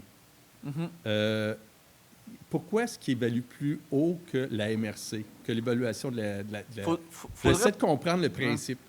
Bien, pour être bien honnête avec vous, M. Ouellet, moi aussi, ça fait au moins 8 ans que j'essaie de le comprendre, le principe. Parce qu'il y a plusieurs types d'évaluation. Okay? Puis je ne suis pas un évaluateur agréé, je ne suis pas membre de l'ordre professionnel des évaluateurs agréés, mais vous comprendrez qu'il y a des évaluations qui sont faites à des fins financières, dans une banque. Il y a des évaluations qui sont faites à des fins de vente sur le marché. Il y a des évaluations qui sont faites à des fins de consolidation de dette, refinancement, appelez-le comme vous voulez. Il y a des évaluations qui sont faites comme des évaluations municipales, donc triannuellement, triennal, en fait, là, j'essaie juste triennal, donc sur 3, voire 4 ans. Et il y a des évaluations qui sont faites pour le marché et au bon sens du marché. Nous, ce qu'on a jugé opportun, ce qu'on a jugé qui était le plus bénéfique pour la communauté, c'est quand quelqu'un voulait venir investir dans la communauté de Brownsburg, parce que vous, oui, vous êtes un cas où vous êtes ici depuis de nombreuses années, puis là, vous voudriez lotir un lot, mais ce lotissement de lot-là apporte de nouvelles tâches administratives pour la ville, une tonne de paperasse, etc., où ce qu'on trouvait justifiable d'aller chercher la juste valeur marchande, qu'il y a des évaluations municipales qui datent, par exemple, de 2019 si on est en 2022. Exemple. OK. Parce que le marché change énormément vite, puis le marché a changé vraiment vite. C'est moi qui vous ai coupé, je m'excuse, M. Ouellette, mais qui change énormément vite dans les dernières années, soit de 2020 à 2026, le marché immobilier, c'est vraiment pas le même. Donc, en 2020, on prenait l'évaluation municipale. En 2026, on prend l'évaluation marchande parce qu'on trouve ça plus justifié, plus justifiable d'avoir une réelle valeur à l'heure actuelle parce que notre dernier rôle date d'il y a 2-3 ans. Il va être refait dans la prochaine année. Puis là, on doit prendre des décisions aujourd'hui. Donc, on veut un aperçu, on veut une image d'aujourd'hui. Donc, c'est la raison pourquoi c'est une juste valeur marchande actuelle. Si je fais les travaux, un nouveau lot, puis le lot, présentement, il en vaut 60 000, mettons, autour de chez nous. Oui. L'évaluation va venir, il va évaluer, parce que j'aimerais ça payer 1 000 pour le fun, juste pour qu'ils me disent, bon, ben ton lot vaut 80 000. J'aimerais ça savoir ce qu'il va valoir. Non, je ne le ferai pas. Ben, pas avec nous, je peux le faire indépendamment. Ben, je ne paierai pas de l'argent pour ça, là. Parce que je trouve que c'est... c'est bizarre, parce que si il m'évalue à 80 000, est-ce que mon prochain compte de taxes va être mis à 80 000? Ou il va être encore à 60 000? Il va être encore à 60. Bien, ça, c'est pas à moi, il faut que vous dites ça, M. Ouellette. C'est quand même la MRC là, qui... C'est pas la MRC non plus. C'est qui fait le règlement pour c'est une loi, c'est un ordre professionnel, c'est les évaluateurs agréés. Non. Les frais de parc, qui fait le règlement sur ça? Bien, le règlement sur les frais de parc, à la base, vient de la loi sur l'aménagement et l'urbanisme, dans lequel, nous, notre règlement de lotissement... Donc, c'est la Ville. Mais la Ville, on disait qu'on prenait la valeur marchande établie par un évaluateur agréé pour établir le 10 de frais de parc. Tandis que votre compte de taxes est fait par des évaluateurs mandatés par la MRC. Tandis que pour les frais de parc, c'est nous qui mandatons avec le requérant, l'évaluateur, pour établir la valeur marchande. Vous comprenez la distinction entre les deux? Parce que moi, en 2017, je gagnais peut-être 60 000. J'en gagne pas 600 000 aujourd'hui, là. Parce que c'est 10 fois plus que ce que j'ai payé en frais de parc en 2017. C'est pas 10 fois plus, mais on comprend ce que vous voulez dire que c'est plus, M. Ouellette, mais c'est pas 10 fois plus. Là. On comprend que vous voulez dire que c'est plus. Bien, c'est 10 du 70 000. De 60 à 80, c'est pas 10 fois de plus. Là. Non. Mais ça me coûterait 6 000 juste en frais de parc, oui. plus le 1 000 de l'évaluation. Je suis rendu à 7 000 par rapport à 500 ou 600. Il faudrait que j'aille des papiers. Mais c'est l'orientation. Je comprends pourquoi que la Ville a beaucoup d'argent. Non, c'est tout ce que ça ne vient pas de là. Vous l'avez lu, M. Ouellette. Je vais continuer quand même si vous partez. C'est quand même très le fun de vous jaser, M. Ouellette. Mais il reste que le 1,1 million supplémentaire vient du droit de mutation et non de l'évaluation. Là, vous confondez des choses. Fait qu'on va rectifier pour les gens qui nous écoutent parce qu'honnêtement, il y a beaucoup plus de gens qui nous écoutent que ce que je pensais parce que je reçois toujours des appels, des courriels, des téléphones en lien avec ça. 1,1 million, 700 000 vient du droit de mutation, donc d'une propriété, 850 000 qui vient du droit de mutation, donc d'une propriété qui passe d'une main à une autre main, qui n'a rien à voir avec une taxe municipale, c'est provincial, droit de mutation, taxe de bienvenue, monsieur bienvenu, qui n'est pas municipal. La Ville, vous le savez, du développement, là, on reçoit toujours des commentaires, du désagrément. « Ouais, mais là, je ne veux pas que ça développe à côté de chez nous, je ne veux pas que ça grossisse, je ne veux pas que ça... » Des gens ne veulent pas, des pas dans ma cour, on en a énormément. Puis j'en serais le premier, là, honnêtement. Là, OK? Quand il y a un développement, le fait de taxer un nouveau lot qui est loti pour une nouvelle construction, pour plus de développement, un énorme terrain qui est loti en 78 terrains pour faire en sorte de construire des condos, des jumelés, des maisons unifamiliales, des triplex, des duplex. On va chercher la valeur en 10 soit en superficie de terrain, soit en évaluation agréée pour aller chercher une valeur. Vous avez raison, M. Ouellette, beaucoup plus grande que l'évaluation municipale. Dans l'optique que ça s'en va en session fin de parc. Session fin de parc s'en va explicitement dans un poste budgétaire très précis qui est dépensé et uniquement selon la loi. réaménager des parcs, réaffecter des parcs, créer des nouveaux parcs, rénover l'aréna, maintenir des infrastructures loisirs, récréatives, pour le plaisir de notre communauté, dans l'objectif où il y a un nouveau développement qui arrive. Si je fais selon votre grille, M. Ouellet, puis je taxe parce que c'est une taxe, là, c'est un droit de lotissement, 10 fois moins cher, comme vous le mentionnez, là, 600 $ au lieu de 6 000 $. Ça veut dire que c'est l'ensemble de la communauté qui va payer pour un nouveau parc s'installe dans un quartier quand le promoteur est arrivé ici pour développer. Fait que, donc, ce droit-là est principalement payé par un promoteur en tant que tel. Je ne suis pas promoteur. Je suis propriétaire d'un terrain qui est déjà construit. Oui. Un promoteur, son terrain en vaut 25 000, mais qu'il soit construit, son terrain va devenir 55 000. Donc, il paye sur 25 000. Non. Moi, je vais... Il paye sur 55 000. Ben, c'est la même chose que toi. Même chose. Il va se faire une évaluation de ce nouveau terrain-là. Puis il va avoir OK, en tout cas, il va falloir que l'évaluation avec la MRC puis l'évaluateur professionnel, il va falloir qu'ils s'entendent, parce que c'est choquant d'avoir deux évaluations différentes. Très choquant. Mais ça, s'ils s'entendent, M. Ouellet, Ben, toutes nos valeurs de propriété vont monter du double du triple. on montrera. Ouais. On montrera. Les taxations vont baisser. Ça va revenir à la même chose. Ouais, mais- Sauf que c'est choquant de payer 1 000 $ pour se faire évaluer un terrain. Tu sais, c'est comme, on dirait que c'est comme un jeu que vous jouez. Tu sais, que La loi, M. Ouellet, c'est la loi qui est faite comme ça, je vous le répète. La loi sur l'aménagement et l'urbanisme. C'est pas une loi de la ville, ça. Je vous le répète, c'est la loi sur l'aménagement et l'urbanisme que la ville est obligée de mettre dans sa réglementation. La loi de l'aménagement et l'urbanisme, c'est provincial, c'est pas la ville. Donc, arrêtez de dire que c'est la ville qui le fait, c'est l'ensemble des villes du Québec qui ben, le font. la Ville fait un règlement sur les frais Oui, de mais parc. je vais te dire que la loi nous oblige à le mettre. C'est ça que je vous explique. Nous, on a fait un C'est choix. pas pareil. C'est pas pareil. Oui, il y a une obligation, mais le restant, c'est la Ville qui va décider si elle va mettre 10 ou 5 % en frais de parc. 10 partout dans toutes les villes. Ça se peut bien, mais c'est quand même que... L'ensemble des villes au Québec se doivent d'avoir une contribution pour frais de parc. C'est 10 % at large à travers le Québec. Le seul choix que le Conseil a à faire, c'est à savoir si on prend le rôle d'évaluation ou on prend la valeur marchande établie par un évaluateur agréé. C'est le seul choix. Puis, dans ce cas-ci, on a décidé d'y aller avec les valeurs marchandes parce que ça reflète les OK, vous avez les valeurs décidé, marchandes. c'est pas la loi qui a décidé, là. Non, c'est le Conseil municipal en C'est-tu la loi 2024. ou la Ville qui a décidé? Recommence, Thomas, s'il vous Ouais, plaît. j'ai comme... Je vais y aller. La loi nous oblige à collecter 10 Ce OK. qu'elle nous donne la discrétion, c'est est-ce que je prends le rôle d'évaluation ou est-ce que je prends un évaluateur agréé? Et voilà. Laissez-moi finir. Dans le contexte que ça a été adopté en 2024, il y avait une très grosse marge entre le rôle d'évaluation et la valeur marchande des terrains. On le disait, exemple, un terrain, comme M. le maire disait, en 100 terrains, ça vaut sur le marché 3 millions, puis à la ville 300 000, quelque chose qui ne fait pas de sens. Là. Pour la population, il fallait qu'on fasse quelque chose qui reflète la réalité. OK, mais il Oui, va falloir que ça se ressemble à un moment donné, là, tu sais. ben, Ben, ça, c'est aux professionnels. Vous dites ça, M. Ouellet, là, c'est pas à nous. Faut vous dire ça à l'ordre professionnel, les évaluateurs agréés. Ben oui. Ben, On va les appeler, c'est sûr. ben, je dis la même chose que vous. Je vais les appeler, moi, comme petit maire de Brownsburg. Tu sais. Même principe. Fait qu'il y a quand même un ordre professionnel. Là. C'est pas Kevin Morris, c'est pas le conseil municipal de Brownsburg. Là. Mais non, mais espèce, vos mots, des fois, sont mal choisis. Je comprends que c'est choquant, mais ça fait partie de tout le Québec. Fait que si on veut plus ça, il faut déménager à l'extérieur du Québec. Non, je ne peux pas de lotissement. C'est ça. Vous ne ferez pas de lotissement. Ben, c'est correct. Ben, c'est une solution, M. Ouellet. Vous avez trouvé votre solution. Donc, c'était tout pour la séance de ce soir. Oui, M. Rowland? Oui, allez-y.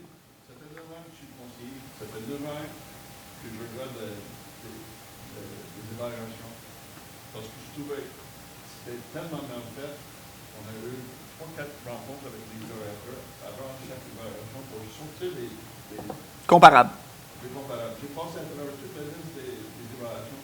J'ai trouvé des terrains qui étaient évalués à comme 8 de la valeur marchande pour les évaluateurs de l'université. C'était ridicule.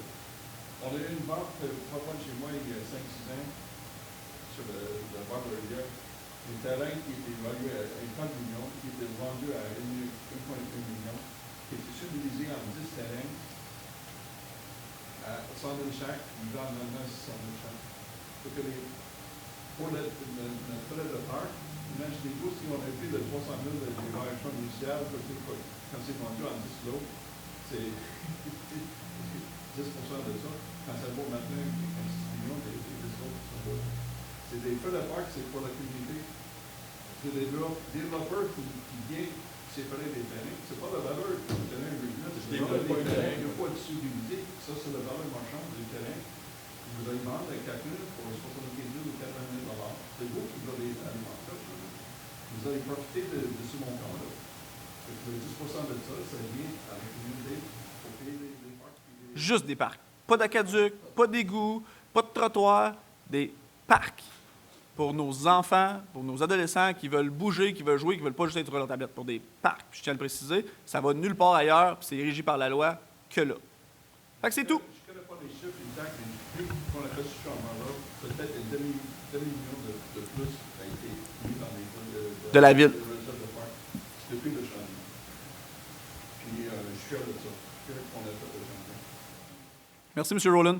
Donc, c'était tout pour la séance de ce soir. Toujours captivant, c'est toujours intéressant, mais ça l'informe les gens, puis ça l'amène à comprendre divers points de vue de la municipalité, divers points de vue qui sont les votes, dans le fond, qui sont les vôtres, qui font en sorte que notre communauté grandisse. Donc, je vous remercie pour ça. Je sais que vous êtes plusieurs à nous écouter. Continuez de nous écouter. Continuez de m'appeler. Continuez de m'envoyer des courriels sur ce que vous trouvez d'intéressant de la séance, de bon, captivant, de mauvais aussi.